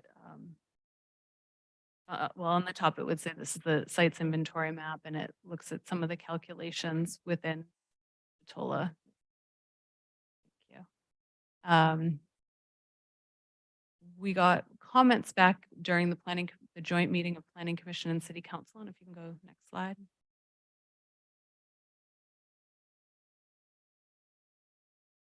During that meeting, I've highlighted and read the sites to be removed. One comment was there's too many sites along Capitola Road on the south side. Also, the building next to Burger King was requested to be removed. That's pretty much built out. I think that was an accident on our part, including it. And then in looking at the map, it was really heavy to the west, and there were great suggestions. So why don't we look at the Bay Avenue, Capitola Avenue intersection and really look all the way up Capitola Avenue. So we took a really good look at that corridor. We added the sites we thought were appropriate. North of Bay Avenue on Cap Ave, there are quite a few multifamily once you go past the donut station, that those would not, HCD would question if we included those. But we did add quite a few sites along Cap Ave as directed. The other item in the new map is that we've removed all 4th and 5th cycle sites. And that is because they would be by right development at this point. So if a site has been in your inventory for 2 rounds, then if a developer came in, it would be a by right development. So you would have no overview of that. So to play it safe, we're removing those. If there are sites from the last rounds that you feel okay about by right development, please let me know. I know 600 Park, we've all kind of been rooting for that one to redevelop, and it was a focal point in the last 2 rounds. But at this point, we thought it might be too risky, so we took it out. Next slide, please. This is the 5th cycle housing. So these are the ones that have been taken out as well. Next slide. So here's our updated sites inventory map, and we'll come back to this. Next slide, please. And our new numbers. So this is how we're breaking down the income levels. I think there's a projection of 50 ADUs in the future cycle. We'll see where that ends in the end. Right now, what I want to draw your attention to is the far right bottom corner where it says, what is it? Right now we're at 121%. So we're 21% above our RENA number requirement. The map you're seeing today is not going to be the final map. So we're cushioning ourselves for this next step of getting public comment on the map, getting feedback. I know during the joint meeting, there was discussions of, should it be down to 15%? Should it be at 20? And we'll be bringing that back to both Planning Commission and City Council during the adoption phase. But at this time, we're not trying, we want to hear from people and hear if there's some sites that are inappropriate and have it come out through the public process rather than us getting it down to the correct number at this point. So next slide, please. So this evening, within our contract with RM Design, they are going to prepare 2 concepts of what the development potential is of 2 sites and kind of show where the building layouts would be and illustrate the potential. Next slide, please. Where I've talked about this site earlier, 600 Park Ave. This was done, this site was actually, there was a redevelopment concept put together, I want to say in 2007. Slide, please.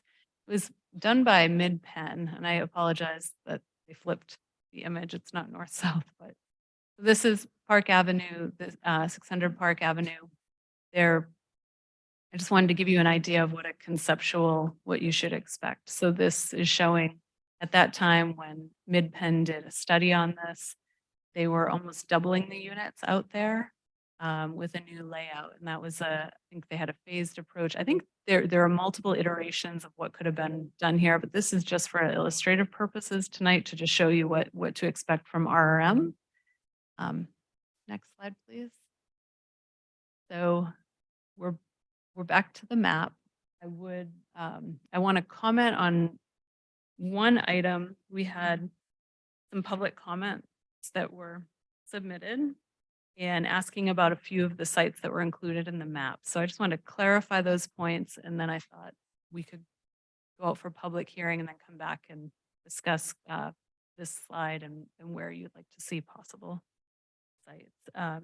So Jade Street, the community center, I think the comment was that from the public was, we really need to be thoughtful about not losing more open space, which is, I think that's near and dear to all of our hearts. So I just wanted to give an explanation, and we should maybe, and then we'll consider the sites. But Jade Street Community Center, there were 8 sites allocated there.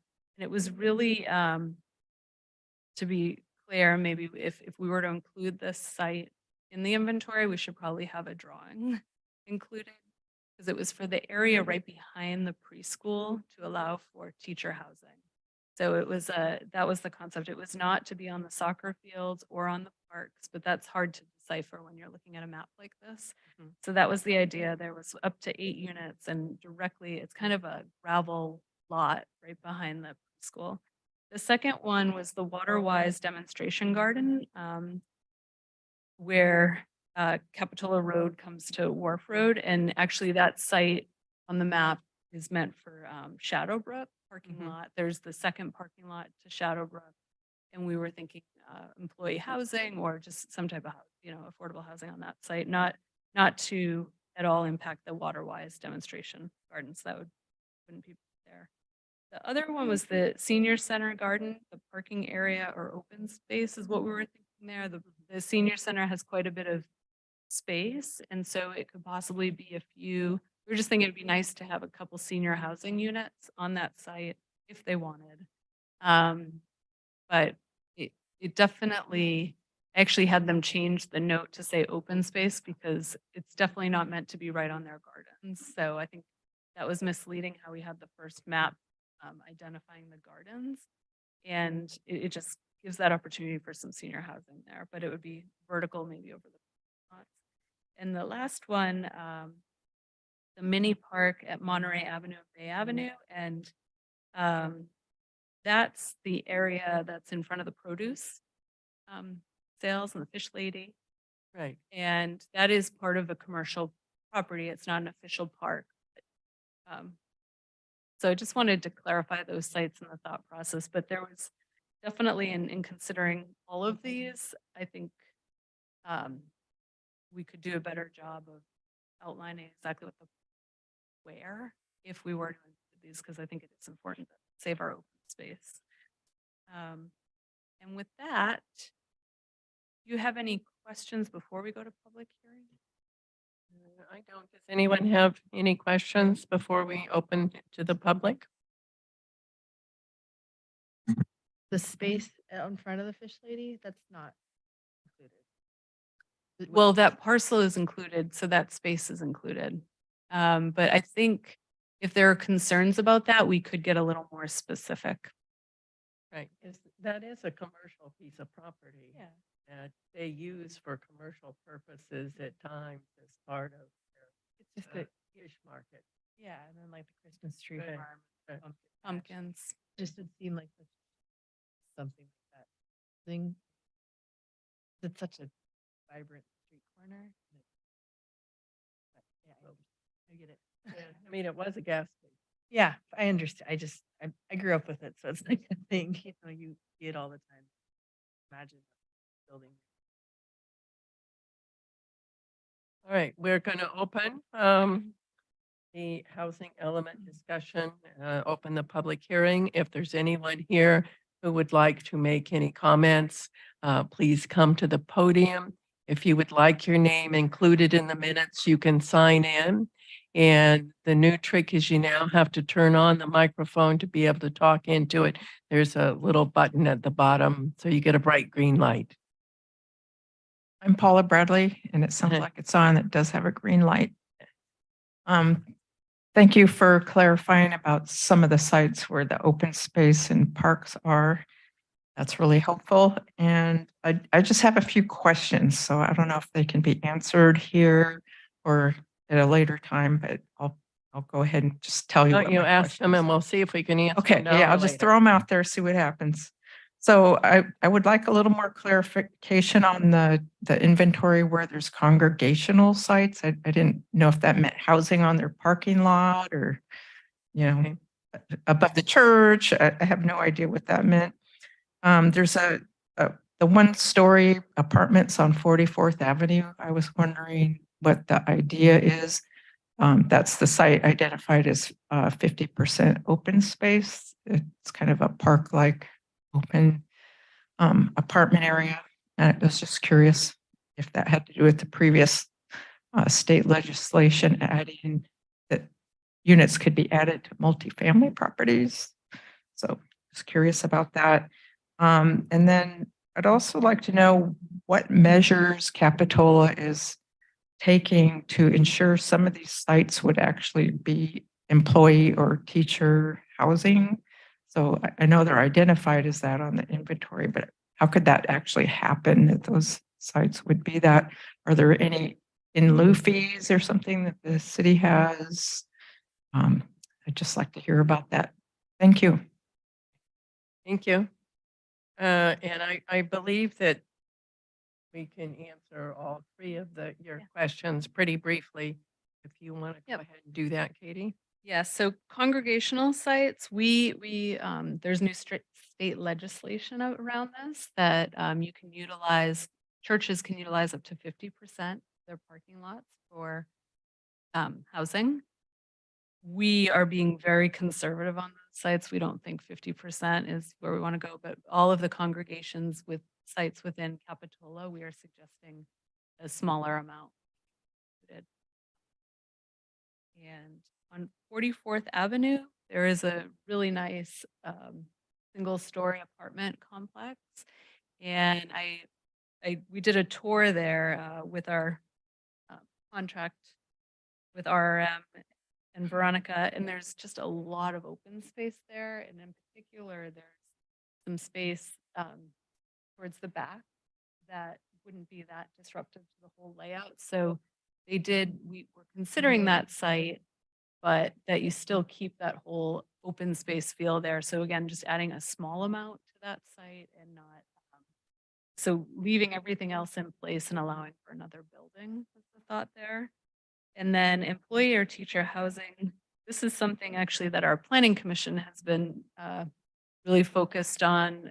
When they approved 4401 Capitola Road, they placed a condition on there, which we can do in the future, tied to giving preference to people that work within 1.5 miles of Capitola. So really that's to help decrease impacts of driving and provide more opportunities for locals or people that are making a really big impact in our community by working. In terms of funding, we at a staff level, we've been communicating when mall redevelopment was being looked at, reaching out to some of the larger corporations within the Santa Cruz area and seeing if there's any interest in workforce housing, and also reaching out to like Cabrillo and some of the healthcare. But at this time, we don't have special funding structured, but I think more and more employees are creating that within their own budgets and but really conditioning for local worker preference.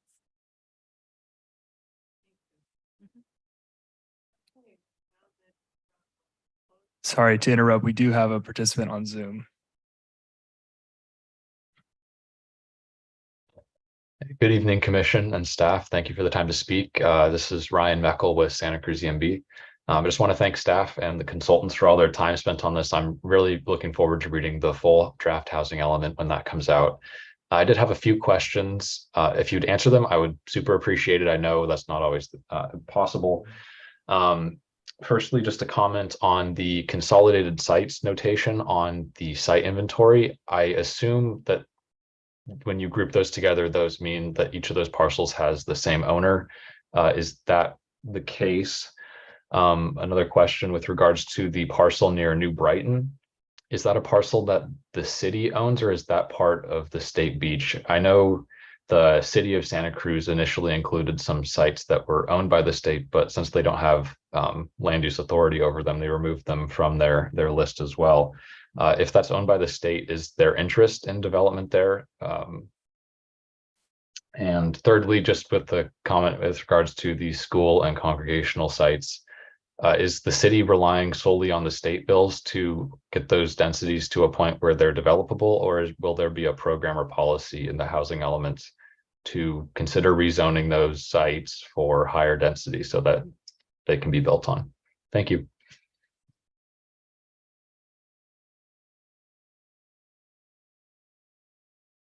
Thank you. So do we want to Sure. address Okay. those now? And So the consolidated sites, I apologize, Ryan, but our intent was for all the consolidated sites to be due to like shared ownership of the sites where they're consolidated, but I will double check on that.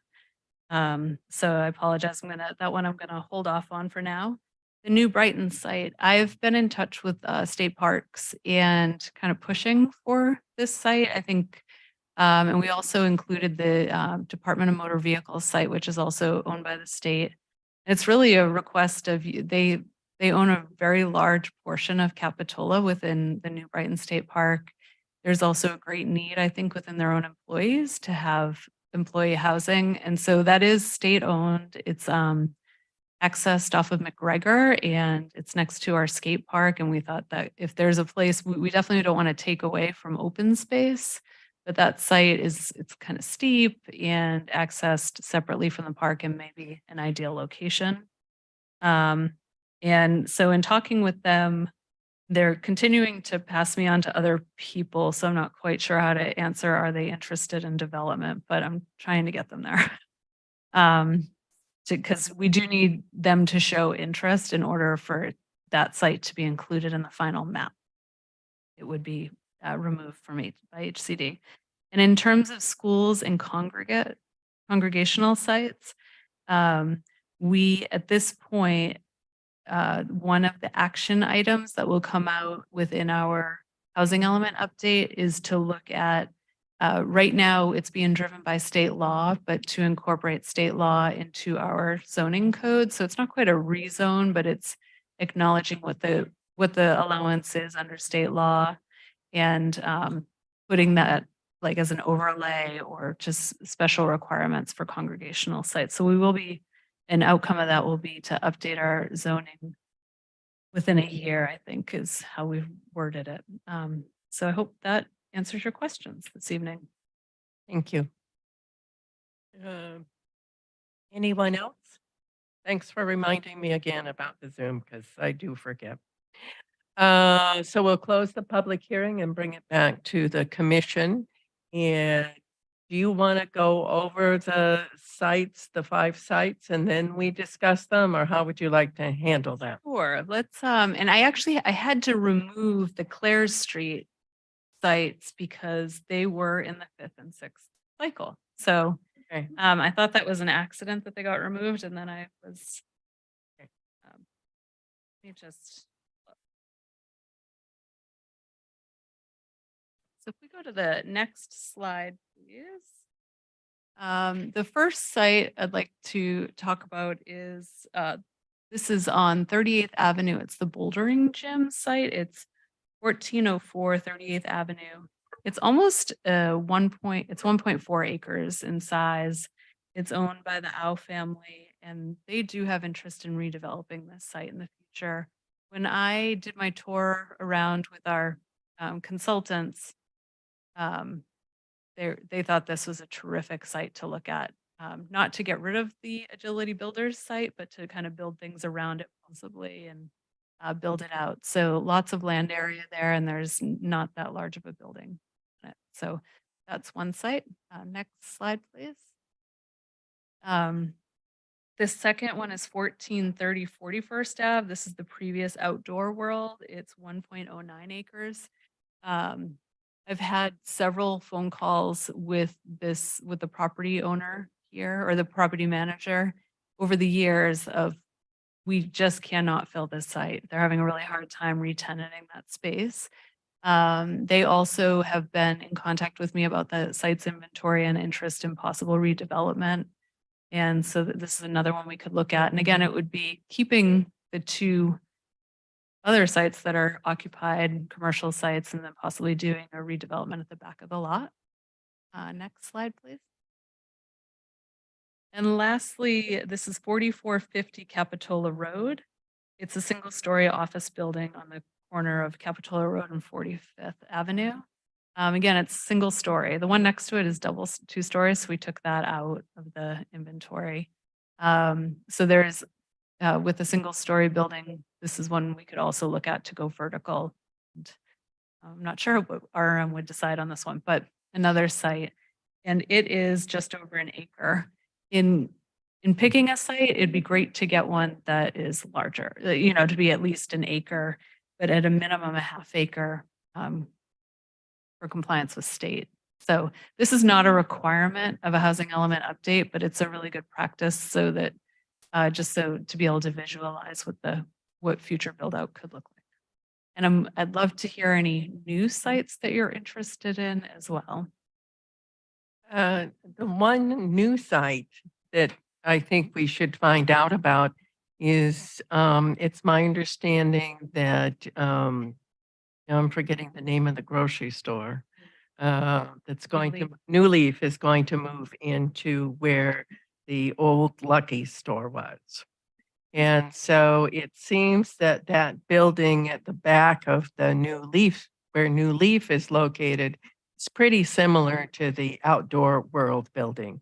And it's going to be interesting to see if they have any, and there's a big parking lot back there as part of that. If they would have some interest in redeveloping the back part of that site for housing. Any others? That's the only It's a one. great recommendation. That's the only one I've come up with. I mean, recommendation, I just have a couple. Go ahead. I mean, the only other one I was thinking of is when you and I have talked about it, the Bay Avenue by the freeway, which we saying we're gonna put a hotel in. Could RM look at a feasible housing project there, but the other thing I would recommend going with some of the ones you. So, drop that. One thing, Katie, I just thought it was valuable that when I was talking this week when we reviewed this, it's just about your outreach that you did. I think it's just good for the public. You reached out to almost every property owner. So when you identified their site, that it wasn't just. I mean, I was kind of impressed that it wasn't just like the consultant in the city took a map and just started making circles. You have reached out to property owners, right? Yeah, so we sent a letter to every property owner that owns either commercial or multifamily, any of our multifamily zones, properties within Capitola, and mixed use. So all of those property owners got letters. We had a Zoom meeting. We had a developer interest meeting, which was pretty, we had, I think, a dozen people attend that meeting, which was exciting. And some of those owners own multiple properties in Capitola. So that actually will really help us when we go to HCD to say that we've got this list of interested parties. So yes, so everyone that I'm showing you this evening is interested in the possibility of redevelopment. I just appreciate you and your department's outreach. I thought that's important to make sure we share that so people know that. I'm going to give Sean a lot of credit too for helping me get those addresses out, and much appreciated. Yeah, and the next thing, and I brought this up last night. I spoke at public comment at the city council meeting when they're talking about their projects and their goals for coming up, and trying to be sensitive to. I think we've all experienced that the new restrictions and are things that are put in place with housing from the state and with the 4401 project on Cap Avenue. And we heard from many community members about the parking impacts and stuff around that. And then it gets down to the next layer. I don't know where the layers would start, but then you have the coastal commission that runs through about we can't even address parking because it's in the coastal commission. I think it'd be one thing I think when we looked at these sites and actually talked to the property owners, did we also identify potential impacts if that site went to, and I always forget, it's affordable housing or whatever you get to, but that that a lot of parking restrictions or a lot of conditions could get made on these properties. And so that enacts that then parking can be restricted down and then it impacts all the neighborhood.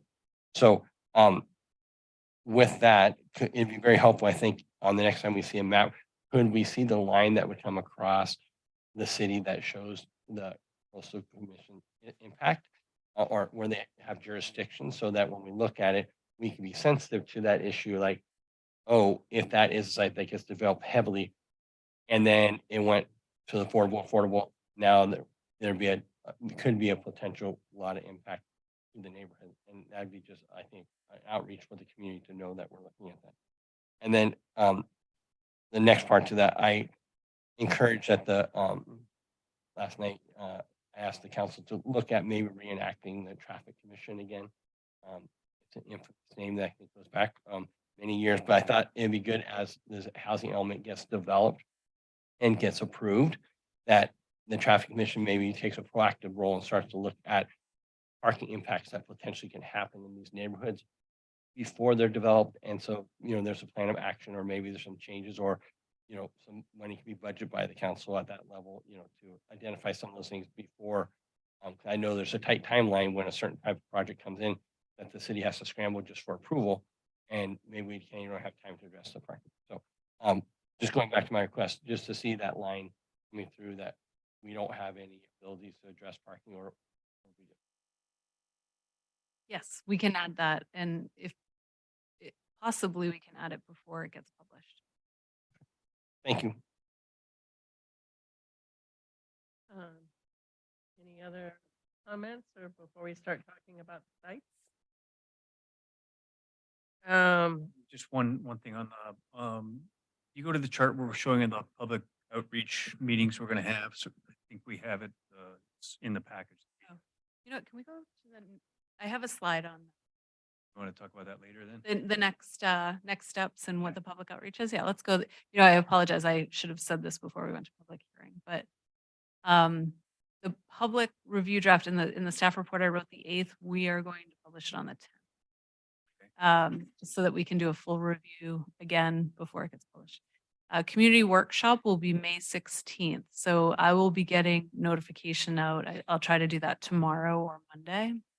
Because that's coming up soon. And that's going to be by Zoom meeting again. And it's really an opportunity to kind of go over where we are now in the process and get some feedback on the sites and anything else included in the document. 2 other opportunities for public comment will be on June 1st at our next planning commission meeting. We're really going to keep that agenda light so that we can really focus in on this document and get your comments as well as the public's. And then city council will also hear it on June 8th. Once we, after June 8th, I think June 9th is the last day for public comment. We have an obligation to respond to all public comments within 14 days. So that will begin on June 10th and we'll get our responses out and those will be published. And then we will submit to HCD following that process. It's going to be tight. So we'll start our public hearings hopefully in October. But the HCD has 90 days to review. So it could be that our first adoption hearings are in November. Yeah, we may be asking for some special meetings. So, but that's the future. So Paul, any questions on? Okay, so notification, how are we ensuring that the community at large understands that May 16th, June 1st and June 8th, that there are opportunities to come in and So I'll be sending out a blast email. I'll probably do that tomorrow. I just need to make sure I have the correct Zoom. Once I get the correct Zoom links, I'll be sending that blast email out. I have a list of about 100 people that have been shown interest, as well as we'll put it on our social media accounts to get it out there. Seems like this one could go in the little newsletter that the city clerk sends out as well. Yeah, People get that. I think it's called Capitola Wave. so can we posters up at like grocery stores and places like that? I mean, it's kind of old fashioned, but there are a lot of people that aren't included in that list you just described. I think that's a great suggestion. Post office. And then is always a good one. They'll let you In the library. in the library. I'm sorry, Katie, maybe I just heard you wrong. On line 5, you said, it says July 10th email Oh, again, or is it? sorry. I'm just trying to understand the track. Yeah, sorry, that should say June 10th. So then, yeah, it's about June 25th that is the first opportunity for us to send it off. And a question, obviously, you can just read the newspaper and see the history on what's going on in all these multiple cities. What if the city, what if the state does not have time to review it and get back the comments, which I can imagine that happening. But what happens to us if it's a drop off on their end if we don't, that timeline gets messed up because they're slower and then we miss it at the end of the year. Hopefully, you know a good lawyer. That one we've never had an issue in the past, so I don't really know how to respond, but I'm sure that Veronica would know the correct answer to that. And I apologize for her not being here tonight. And no, I'm sorry. But yeah, I see this huge push going through. I see things at the state level get back. I just want to Yeah, I don't know if they If give it's you any submitted, grace are you in? period. And then Yeah. the timeframe's not on us. Once it's submitted, we do have to go through adoption hearings, so the time it is on us. But I was going to ask Veronica if there's any rhyme or reason to adopting something and then submitting, if that's even an option, but I don't know the answer to that, to say like, we've got an adopted one, but then they give us the lines. Okay, so back to the sites, I think then go back 2 slides. One more. Do you want to look at the whole map or? We just want to see if people have Yeah. preferences for the 2 sites. Do you have preferences, Jerry, for which 2 sites you think they should use? Is that, just so I understand, the goal would be to show the community what those could look like. Yep. the impact. And I think we should have, it'd be great to just have, maybe we'll just consider all 4 and rank them, just in case there's a property owner that says, no way, not, they don't want their site looked at. So the 3 slides that we had, and then also New Leaf. So we have 4 choices Yeah. now. 4 choices. So I guess maybe if we talk about what's your top choice. I'd like to see the outdoor world. Or the one 1430.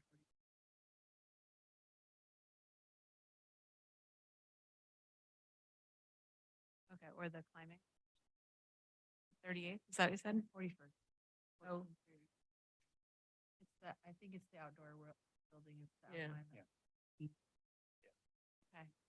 That's your top choice. it's just been. Okay, so seen. what's your second? It's New Leaf.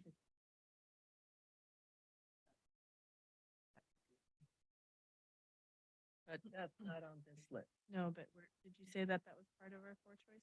That was No, our 4th our, choice? our 4 choices are the one on 38th Avenue, which is basically where Orchard used to have its distribution place. Outdoor World one, which you talked about, building on the corner of Capitola Road, 45th. And Actually, or the New Leaf would be, because that was the one you were recommending. or the New Leaf. But- New Leaf's available. Okay. But conceptually, the New Leaf and the Outdoor World. Pretty fundamentally the same similar. design, right? Pretty similar. Still over, the commercial space, how it interacts. Yeah, with the existing. How to further densify that parking lot into, the Orchard building is interesting, but I feel like there's other housing elements over there already, and having it applied to 41st Avenue would be, I know they're. And the other one is the 38th Avenue, it's agility bouldering? Okay, is that what you're saying for? Okay, Using the. okay. So I just want to make sure you're not thinking outdoor supply. Call it or- Orchard anymore. I know, But it's not the Osh building, it's the one, yeah, that one. Okay. you. So, Paul, do you have? Yeah, so in ranked order, mine was 1430 41st Street, the 38th Avenue one, the Orchard Supply, Outdoor Supply, whatever we want to call it. Actually like Clare Street, but I guess that's off the map now, right? Mhm.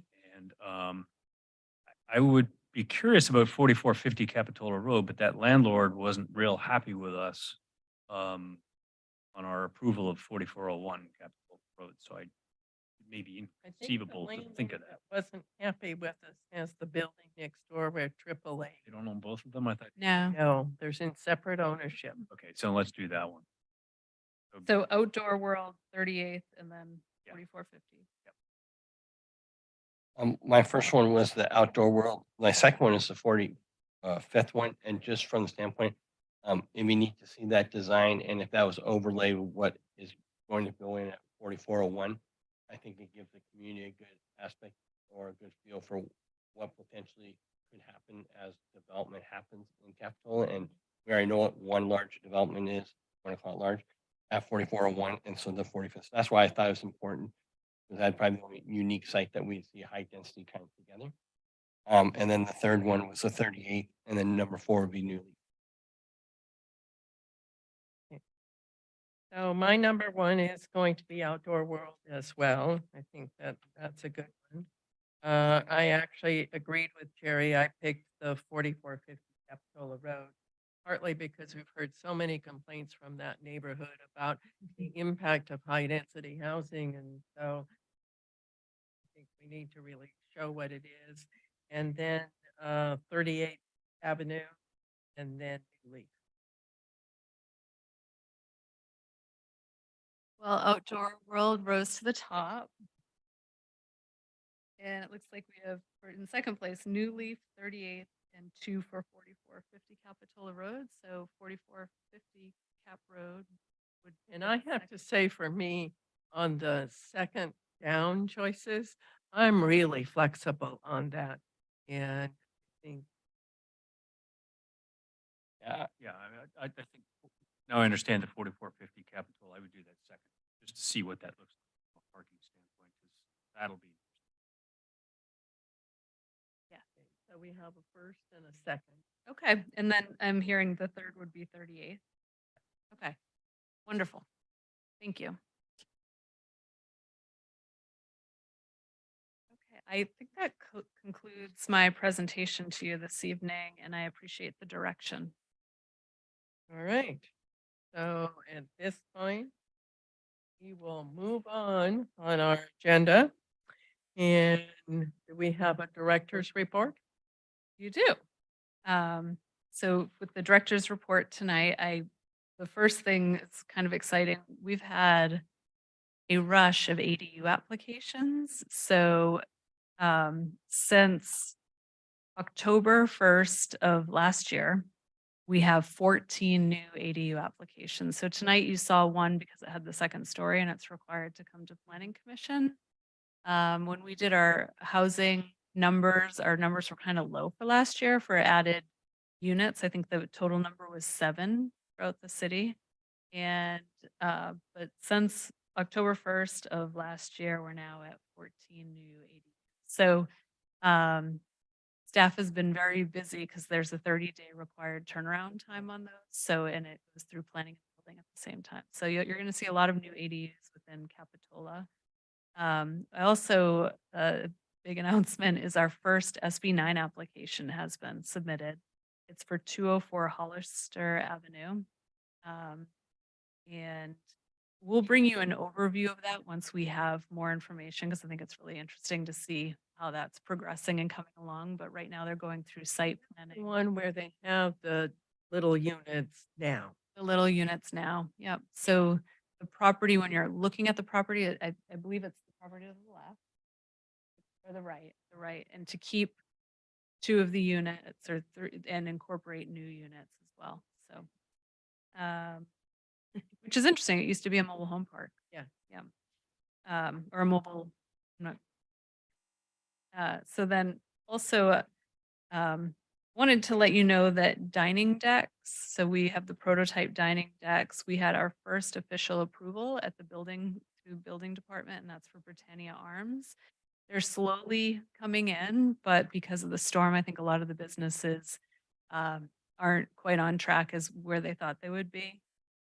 So we are, the prototype design is what they're required to reinstall, and I'm being pretty firm with that. We've been getting some requests to allow temporary to come back while the planters are being shipped. And really, once you're at building permit stage, it's important that everything get ordered and the design that was approved for the long term be installed on the sites. I also wanted to update you that I've continued to meet with Mid-Penn, who has purchased 1098 38th Avenue, and we should be seeing some movement on that project in the near future. I think they're first going, they're looking for some funding from the city, so I think their first stop will be at the city council just to talk about the ability. We actually have a considerable amount of housing money right now, so that will be the first stop, is whether or not the city council will be able to help them with some funding.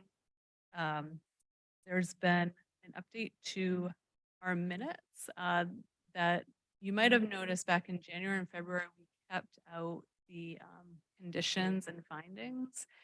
And I would love some feedback on that. The minutes become really succinct without including them, but I do think, so they're not required by law to be in the minutes. I was thinking it's helpful for the public to have them there. But it's not required by law, and if it makes it easier for the planning commission and you'd rather not see all the conditions in the minutes, we could remove them at this point. Our new city clerk has informed me that it's not the typical practice, but it has historically been the practice in Capitola. So It's just cut and paste. it's just cut and paste, and that way you can see exactly how we modified the minutes, the conditions. I like having the. Okay. Yeah. And then lastly, Commissioner Jensen had requested that we kind of do a look ahead during our updates during director's report. And so at the June 1st Planning Commission meeting, we do plan to bring up Commissioner Wilk's request for the Color and Materials Board. We also may be bringing in Castagnola's Deli. We've had some issues with their outdoor dining and being in compliance. Also a possibility of Reef Dog across the street. And then a review of Santa Darius, the outdoor seating proposal. They're coming forward with a permanent outdoor seating proposal. And of course, the majority of that meeting is dedicated towards the housing element draft. So we continue to work with our restaurants, but we just want to bring them into compliance with all the rules and regulations within Capitola. And with that, that concludes the director's report. Thank you. So do we have any commission communications at this time? Yeah, I do, sorry. Okay. I have don't two. be sorry. With Commissioner Wilkes' request to, where are we looking at? Well, I think, what do you call it, color boards, or could we bring back the condition about the opaque window at that same time, if there's agreement, so that it just seems like it's very regimented that staff has to say that. And I think we've had that come forward to us, and maybe we should discuss that if we could at that time. If it's, I thought maybe the two are somewhat connected. So one is within our ordinance, and it would take a code amendment to fix that, the opaque, and the other is just within our application requirements. So I'm happy to bring both. It would just so the future process would be amending the ordinance, which we've been doing regularly anyway. I wasn't trying to carry any work. I just, No, it's just- that's sometimes it understandable. feels awkward that Maybe we can wait until a little later since we are going, I think the housing thing's going to be big that Absolutely. night. Yeah, why don't I move those both to July? that'd be great. Okay. I just didn't know if there was any way to bring both those together, but I'm fine if not. It just feel like it's something that might get pulled into discuss, and maybe it might be easier for staff if that wasn't reformed. And then the next one, you touched briefly on the outdoor dining, and so there's been one permit, right? That's One building permit. right. And I've heard that there's some issues with getting materials and stuff like that. What happens if, like, some of the materials, I know there's a design that was approved by previous planning commission. If a lead item is a year out, because I still think we talk about COVID issues, are there any accommodations that are being made for that, or will that be something brought back, discussed, or? No, so at this point, the lead time on the planters is about 6 to 8 weeks, but we've known that for a really long time. You know, we've known that these need to be shipped here. And if my opinion of this is, I'm very much in support of our businesses and assisting them, but there's the old saying, there's nothing more permanent than a temporary fix. And at this point, we've gone through 2.5 years of a temporary solution, which was definitely needed in a time of a pandemic. Now that we're moving into building plans, we typically, when someone comes through our building department and they're moving towards a permit, if they run into hiccups, like, they still have to stay on that same track and in the end develop what they got approved for in their building plans. And for us to be allowing like a deck to be built, but then put the planters totally, a rope up again. I don't think that really follows the direction of the planning commission or the city council. And I do want to be consistent with all applicants and all restaurants at this point. So I think they're best to plan it, and if it takes 6 to 8 weeks at this point, they'd be looking at a July construction project rather than. So just trying to play it out, if somebody had a permit today and started building a deck, they wouldn't be able to use the deck until it's completely signed off for occupancy. Is that correct? Correct. We would have to inspect the deck and make sure that it complies with the prototype. Your question about if something's a year out, I'd be bringing a design change back to the planning commission. I wasn't trying to, Yeah. wasn't trying to exaggerate. I was just trying to get to a point that Yeah, no, if there's something that, like, if all the furniture can't be ordered, or if there's some type of issue there, I'll come back to you and ask for a modification to the prototype. But I don't feel it's a slippery slope once I start approving just changes to the prototype. I mean, and the permit application was opened up last Oh, it's been open since last October. September, October. Mhm. Yeah, We did the lottery in September, October. yeah, yeah, thank you. I appreciate you bringing it up and clarifying that. Yeah, I appreciate the clarification. Of course. Out of those 1480, how many of those were using our prototype? None. Not yet. Just curious. Just wondering. Although I had a local architect comment, he's got he's so busy with ADUs, and I don't know that I can do all of these. So we have a prototype, just send them there, so.